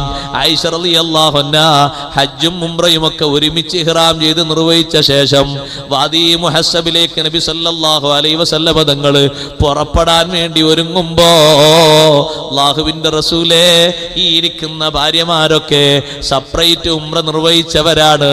ഞാൻ ഹജ്ജും ഉംറയും ഒരുമിച്ചല്ലേ നിർവഹിച്ചത്, എനിക്കൊരു ഉംറ സ്വന്തമായി ചെയ്യണമെന്ന് ആഗ്രഹമുണ്ട്. മക്ക ആയിഷ ബീവിക്ക് പരിചയമുള്ള നാടല്ലേ, നിങ്ങൾ പോയിട്ട് ഉംറ ചെയ്ത് വന്നോളൂ എന്ന് പറഞ്ഞു. ആയിഷ ബീവിനെ ആരെങ്കിലും ശല്യം ചെയ്യുമോ? ആയിഷ ബീവിനെ ആരെങ്കിലും സ്പർശിക്കുമോ? ആയിഷ ബീവിയോട് ആരെങ്കിലും കിന്നാരം പറയുമോ? എത്ര വലിയ മഹത്വമുള്ള മഹദിയാണ്. ആ ആയിഷ ബീവിയോട് മുത്തുനബി തങ്ങളുടെ നിർദ്ദേശം, സഹോദരൻ അബ്ദുറഹ്മാൻ റളിയല്ലാഹു അൻഹു കൂട്ടിയിട്ട് തൻഈമിൽ പോയിട്ട് ഉംറക്ക് ഇഹ്റാം ചെയ്തിട്ട് നിങ്ങൾ ഉംറ നിർവഹിച്ച് തിരിച്ചു വന്നേക്കണം. ഞാനും എൻ്റെ കൂടെയുള്ളവരും നിങ്ങളെ ഒരു സ്ഥലത്ത് കാത്തിരിക്കാം, നിങ്ങൾ അങ്ങോട്ടെത്തിയാൽ മതി. ആയിഷ റളിയല്ലാഹു അൻഹ ഉംറ നിർവഹിക്കാൻ വേണ്ടി കൂടെ വിട്ടത് സഹോദരന്റെ കൂടെയാണ്, അബ്ദുറഹ്മാൻ റളിയല്ലാഹു അൻഹുവിന്റെ കൂടെയാണ്. ഫർളായ ഉംറ നിർവഹിച്ചിട്ട് സുന്നത്തായ ഉംറ നിർവഹിക്കാൻ പോകുമ്പോ സ്വന്തമായിട്ട് വിട്ടിട്ടില്ല. അന്യപുരുഷനായ അമീർ മഹറമാകൂല, ഒരു കാലത്തുമാകൂല, ഒരു രേഖയിലും എഴുതിയാലും ആകൂല. അയാളെ കാണാനോ തൊടാനോ ഒരുമിച്ച് കൂടാനോ മുഖാമുഖം സംവദിക്കാനോ റബ്ബിന്റെ ദീന് അനുവാദം നൽകിയിട്ടില്ല. അങ്ങനെയുള്ള സുന്നത്തായ ഉംറക്ക് പോകുമ്പോ കൂടെ ഒരു മഹറം വേണ്ടത് തന്നെ. ഭർത്താവോ സഹോദരങ്ങളോ ആരെങ്കിലും ഒന്ന് കൂടെ വേണം, തനിച്ച് ആയിക്കൂടാന്ന് നിയമം പറഞ്ഞെങ്കിൽ സഹോദരങ്ങളെ, സുന്നത്തായ ഒരു വിഷയത്തിന്റെ പേര് പറഞ്ഞ് നമ്മുടെ പെൺകുട്ടികളെ, 8ാം ക്ലാസ് മുതൽ 7ാം ക്ലാസ് മുതൽ അങ്ങോട്ടുള്ള പെൺകുട്ടികളെ അവരുടെ ഫ്രണ്ട്സിന്റെ കൂടെ കറങ്ങാൻ വിട്ടിട്ട് തിരിച്ചു വരുമ്പോ നമുക്ക് കാര്യമായി ബാക്കി കിട്ടുന്നത് സീമാർക്ക് അല്ല കേട്ടോ. ഇതുവരെ കാത്തു സൂക്ഷിച്ച ഈമാനിന്റെ പ്രധാനപ്പെട്ട ഘടകമായ ഹയാ തകർന്നുപോയി, നഷ്ടപ്പെട്ടുപോയി, എന്നേക്കുമായി അവസാനിച്ചുപോയി. നല്ലോണം കരുതണം, സൂക്ഷിക്കണമെന്ന് ഞാൻ പറയട്ടെ. കഴിവിന്റെ പരമാവധി തഖ്വ ചെയ്ത് ജീവിക്കണ്ടേ. പിശാചുക്കൾ പല രൂപവും നമുക്ക് കാണിച്ചു തരും. പുരുഷന്മാരും സ്ത്രീകളും ഒരുമിച്ചിരുന്നിട്ട് സദ്യ കടിക്കുന്ന ഏർപ്പാട് അന്യപുരുഷന്മാരും അന്യ സ്ത്രീകളും ഒരേ തീന്മേശക്ക് ചുറ്റുമോ? നഊദു ബില്ലാഹ്, എന്തൊരു അപകടമാണ്. നിക്കാഹിന്റെ വേദിയിൽ പുരുഷന്മാരല്ലേ സാധാരണ ഒരുമിച്ച് കൂടാറുള്ളത്. പുരുഷന്മാർക്കിടയിൽ മുന്നിലും പിന്നിലും സ്ത്രീകൾ വന്നിരുന്നു പോയി. കാരണവന്മാർ ഏർപ്പെട്ടു പോയോ? ഇല്ല. ചിലരൊക്കെ സൗകര്യം പ്രമാണിച്ചുകൊണ്ട് ഏതെങ്കിലും സ്ഥലങ്ങളിലേക്ക്, ഓഡിറ്റോറിയങ്ങളിലേക്ക് കല്യാണം മാറ്റും. വീട്ടിൽ സൗകര്യം കുറവായതുകൊണ്ട് ആ ഓഡിറ്റോറിയത്തിന് 2 റൂമുണ്ട്, 2 മുറിയുണ്ട്, 2 വാതിലുണ്ട്. ഒന്ന് പുരുഷന്മാർക്ക് പ്രവേശിച്ചു കൊണ്ടൊരു സ്ഥലത്തെത്തി ഭക്ഷണം കഴിച്ചു പോകാം, മറ്റൊരു വാതിൽ സ്ത്രീകൾക്ക് പോയിട്ട് ഭക്ഷണം കഴിച്ച് മറ്റൊരു വാതിലൂടെ പോകാം. പക്ഷെ കല്യാണത്തിന്റെ അന്ന് നമ്മളെ ബന്ധുക്കളിൽപ്പെട്ട കാരണവന്മാര് എന്ന് പറഞ്ഞ വലിയ വലിയ ആൾക്കാരില്ലേ, ഉമ്മാന്റെ ആങ്ങളാരോ വേറെ അല്ലെങ്കിൽ ഒരു വാതിൽ തുറന്നാൽ മതി, ഇന്നത്തേക്ക് ദിവസമല്ലേ, ഇനി അതും കൂടി തുറന്നിട്ട് അവിടെയും കൂടി ഉപയോഗിച്ചിട്ട് അതിനും കൂടി വാടക. അല്ലല്ലോ, എന്തൊരു നല്ല ഹയാഇന്റെ ശൈലിയായിരുന്നു. ആ വാതിൽ തുറന്ന് സ്ത്രീകൾ അതിലൂടെ പോകുക. കല്യാണത്തിന് അവർ വരേണ്ടി വരും, ബന്ധുക്കളല്ലേ അവരതിലൂടെ പോയി ഭക്ഷണം കഴിച്ച് അവരുടെ ബന്ധുക്കളോട് സുഹൃത്തുക്കളോടൊക്കെ അവർ സംസാരിച്ച് അവരുമായി ബന്ധപ്പെടേണ്ട ആളുകളെ കണ്ട്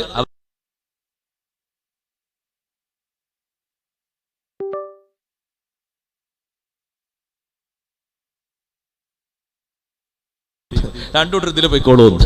അതിന് അനുവാദം കൊടുക്കരുത്. അങ്ങനെ ഒരു മറ സ്വീകരിക്കാനുള്ള വഴിയുണ്ടായിട്ട് ഒറ്റ ഒന്ന് മതിയെന്ന് കരുതിയിട്ട് കയറാനും വരാനും തള്ളാനും മുന്താനും ഒക്കെ ഒരേ രൂപത്തിലൊരു ചക്കരച്ചോറ് വെച്ച് വിളമ്പിയ മാതിരി എല്ലാവരും ഒരേ റൂട്ടിലൂടെ വരുന്നു, ഒരേ റൂട്ടിലൂടെ പോകുന്നു. ആ സംവിധാനം സ്വീകരിക്കരുത് സഹോദരങ്ങളെ. സൗകര്യമുണ്ടായിട്ടും നമ്മൾക്കത് ഉപയോഗിച്ചുകൂടെ? ഉപയോഗിക്കാം. പുരുഷന്മാരും സ്ത്രീകളും ഒരേ രൂപത്തിലല്ല, ഒരേ ഭാവത്തിലല്ല. നബി സല്ലല്ലാഹു അലൈഹി വസല്ലമ തങ്ങളുടെ കാലഘട്ടത്തില് വിശുദ്ധമായ പെരുന്നാൾ നിസ്കാരത്തിന്റെ ശേഷം ദുആയിൽ പങ്കെടുക്കുന്നതിനും നസീഹത്ത് കേൾക്കുന്നതിനും ഹൈലുകാരായ സ്ത്രീകളെ വരെ കൊണ്ടുവരാൻ അള്ളാഹുവിന്റെ റസൂല് നിർദ്ദേശിച്ചിരുന്നു. ഹൈലുകാരായ സ്ത്രീകൾക്ക് നിസ്കാരമല്ലല്ലോ, പെരുന്നാൾ നിസ്കരിക്കാൻ വന്നു എന്ന് ആരെങ്കിലും പറയണ്ട. നിസ്കരിക്കാൻ വേണ്ടിയല്ല, പ്രാർത്ഥനയിൽ പങ്കെടുക്കാനാണ്, നസീഹത്ത് കേൾക്കാനാണ്. അവരെവിടെയാ ഇരുന്നത്? മുസല്ലയിലല്ലേ പെരുന്നാൾ നിസ്കാരം നിസ്കരിച്ചിരുന്നത്. പള്ളിയിൽ സൗകര്യം കുറവായതുകൊണ്ട് ആ മുസല്ലയുടെ ഒരു ഭാഗത്ത്, പുരുഷന്മാർക്ക് ടച്ചില്ലാത്ത ഭാഗത്ത് സ്ത്രീകൾ മാറി നിൽക്കുന്നു. ഒരുമിച്ചുകൂടി കലർന്നിരിക്കുകയല്ല, അന്യോന്യം ചേർന്നിരിക്കുകയല്ല, മറ്റൊരു ഭാഗത്ത് അവർ മാറി നിൽക്കുന്നു. ഈ രൂപത്തിലുള്ളൊരു ഹയാ, ഈ രൂപത്തിലുള്ളൊരു ഈമാന് നമ്മുടെ കുടുംബത്തിൽ നിന്ന്, നമ്മുടെ നാട്ടിൽ നിന്ന് അസ്തമിക്കാവതല്ല. എല്ലാ രംഗങ്ങളിലും അത് കാത്തു സൂക്ഷിക്കേണ്ടതുണ്ട്. കലീമുല്ലാഹി മൂസ അലൈഹിസ്സലാം ആ രണ്ട് പെൺകുട്ടികളുടെ നൃത്തം കണ്ടപ്പോ, അവരെ സംസാരം കേട്ടപ്പോ മൂസാ നബി അലൈഹിസ്സലാമിന് മനസ്സിലായി നല്ല ഈമാനുള്ള മക്കളാണ്. പെട്ടെന്ന് തന്നെ അവർക്ക് വേണ്ടി വെള്ളം കോരിക്കൊടുത്തു. അവരാ വെള്ളവുമായിട്ട് വീട്ടിലേക്ക് പോകുമ്പോ കലീമുല്ലാഹി മൂസ അലൈഹിസ്സലാം മരത്തിന്റെ ചുവട്ടിലിരുന്നിട്ട് അള്ളാഹുവിനോട് പറഞ്ഞു, റബ്ബി ഇന്നി ലിമാ അൻസൽത ഇലയ്യ മിൻ ഖൈരിൻ ഫഖീർ. ഈ നാട്ടിലെത്തിയിട്ട് നല്ലൊരു സേവനം ചെയ്യാൻ കഴിഞ്ഞല്ലോ അല്ലാഹ്. ഹയാഓടെ മാറി നിൽക്കുന്ന പെൺകുട്ടികൾക്ക് വെള്ളം കോരി കൊടുക്കാൻ കഴിഞ്ഞല്ലോ. തിക്കും തിരക്കും കൂട്ടിയിട്ട് ഞങ്ങളും മനുഷ്യന്മാരല്ലേ, അവരും മനുഷ്യന്മാരല്ലേ, ഞങ്ങൾക്കും ഫ്രീഡം ഉണ്ടല്ലോ, അവർക്കും ഫ്രീഡം ഉണ്ടല്ലോ. എങ്ങ് തിക്കും തിരക്കും കൂട്ടിയിട്ട് പെണ്ണുങ്ങൾ വന്നില്ല. ആ രണ്ട് സ്ത്രീകളും മാറി നിന്നതാണ്. കുറച്ചുകൂടി കഴിഞ്ഞപ്പോ ഏതാ ഫജാഅതുഹു ഇഹ്ദാഹുമാ തംശി അലസ്തിഹിയാ. ആ രണ്ട് പെണ്ണുങ്ങളിൽപ്പെട്ട ഒരു പെണ്ണ് നടന്നു വരുന്നു. അലസ്തിഹിയായിൻ, നാണത്തോടെ നടന്നു വരുന്നു, ലജ്ജയോടെ നടന്നു വരുന്നു, ഹയാഓടെ വരുന്നു. ഒരു ഹയാഇന്റെ നടത്തമുണ്ട് പെങ്ങന്മാരെ, ഒരു ഹയാഇന്റെ ജീവിതമുണ്ട് നമുക്ക്. മറക്കേണ്ടത് മറക്കുന്നത് ഹയാ ആണ്, കാണാൻ പാടില്ലാത്തത് കാണാതിരിക്കുന്നത് ഹയാ ആണ്. പലരും കാണും എന്ന നിലക്ക് വെളിവാകാതിരിക്കുന്നതും ഹയാ ആണ്. ഇപ്പൊ ഞാൻ അങ്ങോട്ട് പോയാൽ പലരും എന്നെ കാണും, ഞാനും പലരെയും നോക്കേണ്ടി വരും. അതുകൊണ്ട് പോകേണ്ടതില്ലാതെ കരുതിയിട്ട് മറ സ്വീകരിക്കുന്നത് ഹയാ ആണ്. ഹയാഓടെ പതുക്കെ നടന്നു വരുന്നു. സ്ത്രീക്ക് സ്ത്രീയുടെ ഒരു നടത്തമുണ്ട്, പുരുഷന് പുരുഷന്റെ നടത്തമുണ്ട്. പുരുഷന്റെ നടത്തം സ്ത്രീ കടമെടുക്കരുത്, സ്ത്രീയുടെ നടത്തം പുരുഷനും കടമെടുക്കരുത്. ഓരോരുത്തർക്കും സ്വന്തമായി അല്ലാഹു തആല പലതും നൽകിയിട്ടുണ്ട്. അതാണ് ഓരോരുത്തരും നിർവഹിക്കേണ്ടത്. പുരുഷനെ പോലെ സ്ത്രീയെ മുടി വെട്ടിയിട്ട് ചുരുക്കിക്കൂട്ടിയിട്ട്, അതേ പുരുഷനെ പോലെ കൈത്തിന്റെ ഭാഗത്ത്, പെരടിയുടെ ഭാഗത്ത് മുടി വെട്ടിയിട്ട് ആണിനെ പോലെ മുടി വാർന്ന് വെക്കുന്ന ശൈലി, കുറഞ്ഞ മുടി അങ്ങോട്ടും ഇങ്ങോട്ടും വാർന്ന് വെച്ചിട്ട് അങ്ങനെ ഒരു ആണിനെ പോലെ തോന്നിപ്പിക്കുന്ന ഒരു ശൈലി പെണ്ണ് സ്വീകരിക്കാൻ പാടില്ല. അത് പെണ്ണിനോട് സാദൃശ്യമാകുന്ന, ഹയാ ഇല്ലാത്ത ആണിനോട് സാദൃശ്യമാകുന്ന, ഹയാ ഇല്ലാത്ത പെണ്ണുങ്ങളെ സ്വഭാവമാണ്. പെണ്ണ് മുടി വളർത്തും പോലെ പുരുഷൻ മുടി വളർത്തിയേക്കരുത്, അതിനും നിയമമുണ്ട്. അത് പുരുഷനില്ലാത്ത ഹയാ ആണ്. പുരുഷൻ പെണ്ണിനെ പോലെ മുടി വളർത്തിയിട്ട് ആ മുടി ഇങ്ങനെ വട്ടക്കൂട്ടിയിട്ട് ബാക്കിലേക്ക് ഒരു കെട്ടാക്കിയിട്ട് അതിനതാ പ്രത്യേകം ഒരു മുടിക്കെട്ടും ഇട്ടിട്ട് പോകുന്നു. ബാക്ക് നോക്കിയാൽ, സൈഡ് നോക്കിയാൽ ആണ് പെണ്ണാണ്, മുൻഭാഗം നോക്കിയാൽ മീശയും താടിയുണ്ട് ആണാണ്, പിന്നിലെ പെണ്ണ് മുന്നിൽ ആണ്. ഇതെന്തൊരു കഥ പടച്ചോനെ! രണ്ടു കൂട്ടർക്കും വ്യത്യസ്ത രൂപമല്ലേ അല്ലാഹു തആല തന്നത്.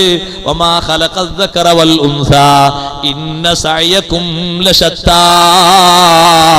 നിങ്ങളുടെ ശൈലികളൊക്കെ വ്യത്യസ്തമാണ്, നിങ്ങളുടെ രൂപങ്ങൾ വ്യത്യസ്തമാണ്, നിങ്ങളുടെ പ്രവർത്തനങ്ങൾ വ്യത്യസ്തമാണ്, നിങ്ങളുടെ പ്രകൃതി സ്വഭാവങ്ങൾ വരെ വ്യത്യസ്തമാണ്. ചൂടും തണുപ്പും ചൂരും തന്നെ മാറ്റമുണ്ട്. മാറ്റല്ലേ? മാറ്റമുണ്ട്. ഒരു 1.5 വയസ്സായ പെൺകുട്ടി പാലല്ലാതെ ഒന്നും കുടിച്ചിട്ടില്ല. ആ പെൺകുട്ടി മൂത്രമൊഴിച്ചാൽ കുറച്ച് വെള്ളം എടുത്തിട്ട് കഴുകി വൃത്തിയാക്കണം, അല്ലേ? പാലല്ലാത്ത മറ്റൊന്നും കഴിക്കാത്ത ആൺകുട്ടി മൂത്രമൊഴിച്ചാലോ ആ പെൺകുട്ടിയുടെ മൂത്രം കഴിക്കുമ്പോൾ പോലെ കഴുകി വൃത്തിയാക്കണം? വേണ്ട. യുസബ്ബു മിൻ ബൗലിൽ ഗുലാം യുറശു മിൻ ബൗലിൽ ഗുലാം വയുസബ്ബു മിൻ ബൗലിൽ ജാരിയ. പെൺകുട്ടിയുടെ മൂത്രവും ആൺകുട്ടിയുടെ മൂത്രവും തന്നെ വ്യത്യാസമുണ്ട്. വാസനയിൽ വ്യത്യാസമല്ലേ? അതെല്ലാരും പറയും വ്യത്യാസമുണ്ട്. വാസനയിൽ മാത്രമല്ലേ വ്യത്യാസമുള്ളത്, എല്ലാറ്റിലും വ്യത്യാസമുണ്ട്. അള്ളാഹു അങ്ങനെയാണ് സൃഷ്ടിച്ച് സംവിധാനിച്ചത്. പിന്നെ അതിനെതിരെ പ്രവർത്തിക്കുന്നത് പടച്ച റബ്ബിനോട് ചെയ്യുന്ന ഒരു വെല്ലുവിളിയാണ്. ശൈത്താനെ പിറകിലേറ്റിയിട്ട് അവന്റെ ഹവയെ അവൻ സ്വീകരിച്ചിട്ട് ദൈവമാക്കി മുന്നിൽ വെച്ചിട്ട്, ഹവാന്ന് പറഞ്ഞാൽ മനസ്സിലായില്ലേ? താന്തോന്നിത്വം. ഓന് തോന്നും പോലെ ചെയ്യും, ആരും ചോദിക്കാൻ പാടില്ല. ചോദിച്ചാ ഓന് തലവിട്ടു, അല്ലെങ്കിൽ ചോദിച്ചാ അവനെതിരെ കേസ് കൊടുത്തു, സ്വാതന്ത്ര്യം നിഷേധിച്ചു, അതാണ് കേസ്. അതിന് ബാപ്പയും ചോദിക്കാൻ പാടില്ല, ഉമ്മയും ചോദിക്കാൻ പാടില്ല. ഫ്രീഡല്ലേ മുന്നിൽ ദൈവമായിട്ടുള്ളത്. ആണ് പെണ്ണിനെ പോലെ നടക്കരുത്, പെണ്ണ് ആണിനെ പോലെയും നടക്കരുത്. വസ്ത്രധാരണവും അങ്ങനെ സ്വീകരിക്കരുത്, ഹയാഇന്റെ കുറവാണ്. പെണ്ണിന്റെ വസ്ത്രം സ്വീകരിക്കുന്ന ആണിനെയും ആണിന്റെ വസ്ത്രം ധരിക്കുന്ന പെണ്ണിനെയും അല്ലാഹു സുബ്ഹാനഹു വ തആല ശപിച്ചിരിക്കുന്നു എന്ന് മുഹമ്മദുർ റസൂലുള്ളാഹി. അതെ, പെൺകുട്ടികളെ വളർത്തുമ്പോ വാപ്പാര് ശരിക്കും ശ്രദ്ധിക്കണം. പെൺകുട്ടികൾക്ക് ധരിക്കേണ്ട വസ്ത്രമാണ് പെൺകുട്ടികൾ വാങ്ങിക്കൊടുക്കേണ്ടത്. ശരിക്കും ശ്രദ്ധിക്കണേ. ഞാൻ എന്തെങ്കിലും പറഞ്ഞു പോയി, മൂല്യര് വേദന കൊണ്ട് എന്തെങ്കിലും പറഞ്ഞു പോയി എന്നറിയരുത്. പെൺകുട്ടികൾക്ക് ധരിക്കാൻ പറ്റുന്ന വസ്ത്രം പെൺകുട്ടികൾ വാങ്ങിക്കൊടുക്കണം. ആൺകുട്ടികളെ വസ്ത്രം ആൺകുട്ടികൾക്ക് വാങ്ങിക്കൊടുക്കണം. ലാഭം കണ്ടിട്ട് നിങ്ങൾ എന്ത് വിചാരിക്കരുത്, കുട്ടികളല്ലേ രണ്ടു കൂട്ടർക്ക് ഒരേ വസ്ത്രം മതി എന്ന് തീരുമാനിക്കരുത്. അങ്ങനെയാണ് ചില വാപ്പാര്, വലിയ പിഷ്കന്മാരാ. അവരെന്ത് ചെയ്യും? ആ ടീഷർട്ട് അത് രണ്ടാക്കും ധരിക്കാം, ആ പാന്റ് രണ്ടാക്കും ധരിക്കാം. എന്ത് രണ്ടാക്കും ധരിക്കാം? അത് ആരെ പാന്റാ? അത് ആണിന്റെ പാന്റാ. അത് ആണിനെ ധരിക്കാവൂ, പെണ്ണെ ധരിക്കരുത്. അത് ധരിച്ച് ശീലമായാൽ കുറച്ചുകൂടി ഇങ്ങനെ വലുതായാൽ അത് തന്നെ വേണമെന്ന് പറയും. അത് അവരൊക്കെ ധരിക്കുന്നുണ്ട്. ഞാനൊക്കെ മുമ്പ് ധരിച്ചിരുന്നല്ലോ, നിങ്ങൾ എനിക്ക് ധരിപ്പിച്ചിരുന്നല്ലോ, ഞാൻ 5ാം ക്ലാസ്സിലാകുമ്പോൾ വീട്ടിൽ നിന്നല്ലേ ധരിച്ചിരുന്നത്, ഇപ്പം എന്താ അത് വേണ്ടാന്ന് പറയുന്നത്? ചോദ്യങ്ങൾ ഇങ്ങനെ വരുമ്പോൾ കുറച്ച് കഴിഞ്ഞിട്ട് മൗനം പൂച്ചയായിട്ട്, മൗനം പൂച്ച എന്ന് പറഞ്ഞാൽ മിണ്ടാതെ അനുസരിക്കുന്ന ആൾ നടത്തം, അങ്ങനെ കേട്ടിട്ട് അതാണ് വാങ്ങിക്കൊടുക്കേണ്ടി വരും. വളർത്തുമ്പോൾ തന്നെ ആ ഒരു വ്യത്യസ്ത സ്വഭാവം ഉണ്ട്, അത് സ്വീകരിക്കണം, അത് മാനിക്കണം. പുരുഷനെ പോലെ സ്ത്രീയെ പോലെ പുരുഷൻ മുടി വളർത്തിയിട്ട് ബാക്കിലേക്ക് അങ്ങനെ ചുറ്റിക്കൂട്ടി കെട്ടാൻ പാടില്ല. പുരുഷന്റെ മുടി കഴുത്തിന്റെ ഭാഗത്ത് പെരടിയുടെ ഭാഗത്തുമായാൽ വെട്ടിയേക്കണം. ചെവിക്കുറ്റിയുടെ ഭാഗമാകുമ്പോൾ അതിന് കറക്റ്റാക്കി മുറിച്ചേക്കണം. ചെവിന്റെ ഭാഗത്തുനിന്ന് ഇങ്ങനെ ഇങ്ങോട്ട് ഇങ്ങനെ തൂക്കിയിട്ട് എല്ലാ ഭാഗത്തേക്കും തൂക്കിയിട്ട് മുന്നിൽ ഇങ്ങനെ കെട്ടാക്കി എന്നെ ചുറ്റി വെച്ചിട്ട് ആ കെട്ടങ്ങോട്ട് നിർത്തി വെച്ചിട്ടെങ്കിൽ സുബ്ഹാനല്ലാഹ് എത്ര നീണ്ടുപോന്ന് ഇങ്ങനെ വളച്ചു വെച്ചിരിക്കുക. 4-5 മടക്കായിട്ട് ജിലേബിന്റെ വട്ടം പോലെ ഇങ്ങനെ വളച്ചു വെച്ചിരിക്കുക. അതെന്നാലും മുന്നോട്ട് നിർത്തിയിട്ടുണ്ടെങ്കിൽ മാറിന്റെ ഭാഗത്ത് വരെ എത്തുന്നുണ്ട്. അങ്ങനെ നീട്ടാൻ പാടില്ല. അങ്ങനെ നീട്ടി വളർത്തേണ്ടത് സ്ത്രീകളാണ്. അതവർക്ക് അല്ലാഹു നൽകിയ ഭംഗിയാണ്. പുരുഷനെ പോലെ അവർ മുടി വെട്ടി ചെറുതാക്കിയിട്ട് ആണ് മുടി വാറുന്നത് പോലെ തല നോക്കിയാൽ ആണിന്റെ തല, ബാക്കി ഭാഗങ്ങളൊക്കെ കാണുമ്പോ പെണ്ണിന്റെ രൂപാണ് തിരിയുന്നുണ്ട്. അത് ചെയ്യാൻ പാടില്ല. പെണ്ണിനൊരു പെണ്ണിന്റെ മുടിയുണ്ട്, ആ സ്വഭാവമാണ് സ്വീകരിക്കേണ്ടത്. ആണിന് ആണിന്റെ മുടിയുണ്ട്, ആ സ്വഭാവമാണ് സ്വീകരിക്കേണ്ടത്. വസ്ത്രത്തിലും വ്യത്യസ്തതയുണ്ട്, ആ വ്യത്യസ്തത സ്വീകരിക്കണം. സഹോദരങ്ങളെ, പുരുഷൻ ധരിക്കുന്ന വസ്ത്രം സ്ത്രീ ധരിക്കരുത്, സ്ത്രീ ധരിക്കുന്ന വസ്ത്രം പുരുഷൻ ധരിക്കരുത്. രണ്ടുപേർക്കും വേറിട്ട വസ്ത്രം ധരിക്കണം. പുരുഷന്റെ അതേ വസ്ത്രം ധരിക്കുന്ന രീതിയിൽ, ശരിക്കും ശ്രദ്ധിച്ചോളൂ, പുരുഷന്റെ അതേ വസ്ത്രം ധരിക്കുന്ന രീതിയിൽ നല്ല ഡിഗ്രിന്റെ മേലെ നല്ല ക്വാളിഫിക്കേഷനും നല്ല വിജയശതമാനമുള്ള ഒരു സ്കൂള്, അവിടെ കൊണ്ടുപോയിട്ട് മുസ്ലിം ചേർക്കാൻ പാടില്ല. അതേത് ബാപ്പന്റെ സ്കൂളായാലും ശരി. അവിടെ എന്താ യൂണിഫോം അറിയാം? ആണിന്റെ അതേ യൂണിഫോം ആർക്കും പെണ്ണിനും അവിടെ കൊണ്ടുപോയി ചേർക്കാൻ പാടില്ല. പഠിപ്പുണ്ടെന്നിട്ട് കൊണ്ടുപോയി ചേർക്കുക, കുട്ടീന്റെ സംസ്കാരം തകർക്കുക പാടില്ല. അവിടെ കൊണ്ടുപോയി ചേർക്കാൻ പാടില്ല. എത്ര ക്വാളിഫിക്കേഷനുള്ള മാനേജ്മെന്റ് ആണെങ്കിലും ശരി, ക്വാളിഫിക്കേഷൻ ഇല്ല എന്നുള്ള തെളിവാണത്. പുരുഷന്റെ അതേ വസ്ത്രം പെണ്ണിനും, എന്നിട്ട് അതിൽ നമ്മൾ ഒപ്പുവെക്കുക. അന്ധന്മാരായ പിതാക്കന്മാർ പോയിട്ട് ഒപ്പുവെക്കുക, ഞങ്ങൾ അംഗീകരിച്ചു, അങ്ങനെ തന്നെ. എന്നിട്ട് മദ്രസയിൽ പോകുന്ന രണ്ട് മണിക്കൂർ 1 മണിക്കൂർ മദ്രസയിലേക്ക് പോകുന്ന ഈ കുട്ടിന്റെ വേഷവിധാനം ഇസ്ലാമിന്റെ വിശുദ്ധമായ വേഷം, അത് ദഹിക്കോ? ബാക്കി 8 മണിക്കൂർ 9 മണിക്കൂർ ഈ കുട്ടിന്റെ വസ്ത്രം എന്താ? ആണിന്റെ വസ്ത്രവും. എങ്ങനെയുണ്ട്? ഈ കുട്ടി തനി ആണിന്റെ വസ്ത്രം, ആണ് ധരിക്കുന്ന കുപ്പായല്ലേ, അതേ ഹാഫ് കൈ, ഈ മുട്ടിന്റെ വരെയുള്ള കൈയുള്ള ഒരു കുപ്പായിട്ട് അതേ പാൻറ് ഇട്ടിട്ട് നമ്മളെ വീട്ടിൽ നിന്ന് 8ാം ക്ലാസ് 9ാം ക്ലാസ് 10ാം ക്ലാസ് +2 പഠിക്കുന്ന പെൺകുട്ടി പോവുകയാണ്. ഇത്ര വലിയ നാണക്കേട്, ഈമാനിന്റെ കുറവ് നമുക്കല്ലാതെ വേറെ ആർക്കാ ബാധിച്ചത്? ശൈത്താനെ നമ്മളല്ലാതെ വേറെ ആരാ പിൻപറ്റി എന്ന് പറയാനുള്ളത്? സ്വീകരിക്കരുതാ മാർഗം. തനതായ ശൈലിയിൽ പഠിപ്പിക്കുന്ന, നിങ്ങൾ കണ്ടില്ലേ നമ്മളെ നാട്ടിൽ, ഈ നാട്ടിലൊക്കെ എന്തൊരു മുദ്രാവാക്യ ആൾക്കാർ വിളിച്ചിരുന്ന്? ഒരു ഹിജാബിന്റെ നിരോധനം, നിഖാബിന്റെ നിരോധനം, മുദ്രാവാക്യം എന്തോരാ വിളിച്ചിരുന്നത്? ആ നിഖാബ് ധരിച്ച് നടക്കാൻ ഇസ്ലാം നിർദ്ദേശിച്ചത്, അള്ളാഹുവിന്റെ നിയമം വെച്ചത് ഏതെങ്കിലും സർക്കാരിനെ പ്രതിരോധിക്കാനല്ല, ഏതെങ്കിലും രാഷ്ട്രീയക്കാരനെ ദുഃഖത്തിലായിത്താനല്ല, ഏതെങ്കിലും ഭരണാധികാരിക്ക് സപ്പോർട്ട് ചെയ്യാനല്ല. എന്താണ് അല്ലാഹു തആല അതിന് നമ്മോട് പഠിപ്പിച്ച നയം? ദാലിക അദ്നാ അയ്യുറഫ്ന ഫലാ യുദൈൻ. പെൺകുട്ടികൾ ജിൽബാബ് ധരിച്ച് നടക്കണമെന്ന് പറയുന്നത് നല്ലവരാണെന്നവർ തിരിച്ചറിയപ്പെടാനും മറ്റുള്ളവരെ ശല്യം അവർക്ക് ഉണ്ടാകാതിരിക്കാനും വേണ്ടിയാണ്. പൂവാലന്മാരവരെ പിന്നാലെ കൂടിയാൽ വിജയം കിട്ടൂല. കാരണം അവരെ മുഖം കാണുന്നില്ലല്ലോ, പുറത്തേക്ക് വഴി കാണാനുള്ള കണ്ണല്ലേ പുറത്തേക്കുള്ളൂ. അവരെ ശരീരത്തിന്റെ നെറ്റി വെളിവാകുന്നില്ലല്ലോ, പുരികം പോലും കാണുന്നില്ലല്ലോ, വഴി കാണാനുള്ളൊരു കണ്ണ് മാത്രമല്ലേ ബാക്കിയുള്ളൂ. എന്തിനാണ് റബ്ബങ്ങനെ സംവിധാനിച്ചത്? ദാലിക അദ്നാ അയ്യുറഫ്ന ഫലാ യുദൈൻ. അതുകൊണ്ട് ഈമാനുള്ള ഉപ്പമാരോട് പറയട്ടെ, മുദ്രാവാക്യം മാത്രം പോരാ, നമ്മൾ സ്വന്തത്തിലും സ്വന്തക്കാരിലും അങ്ങനെ സ്വീകരിക്കണം.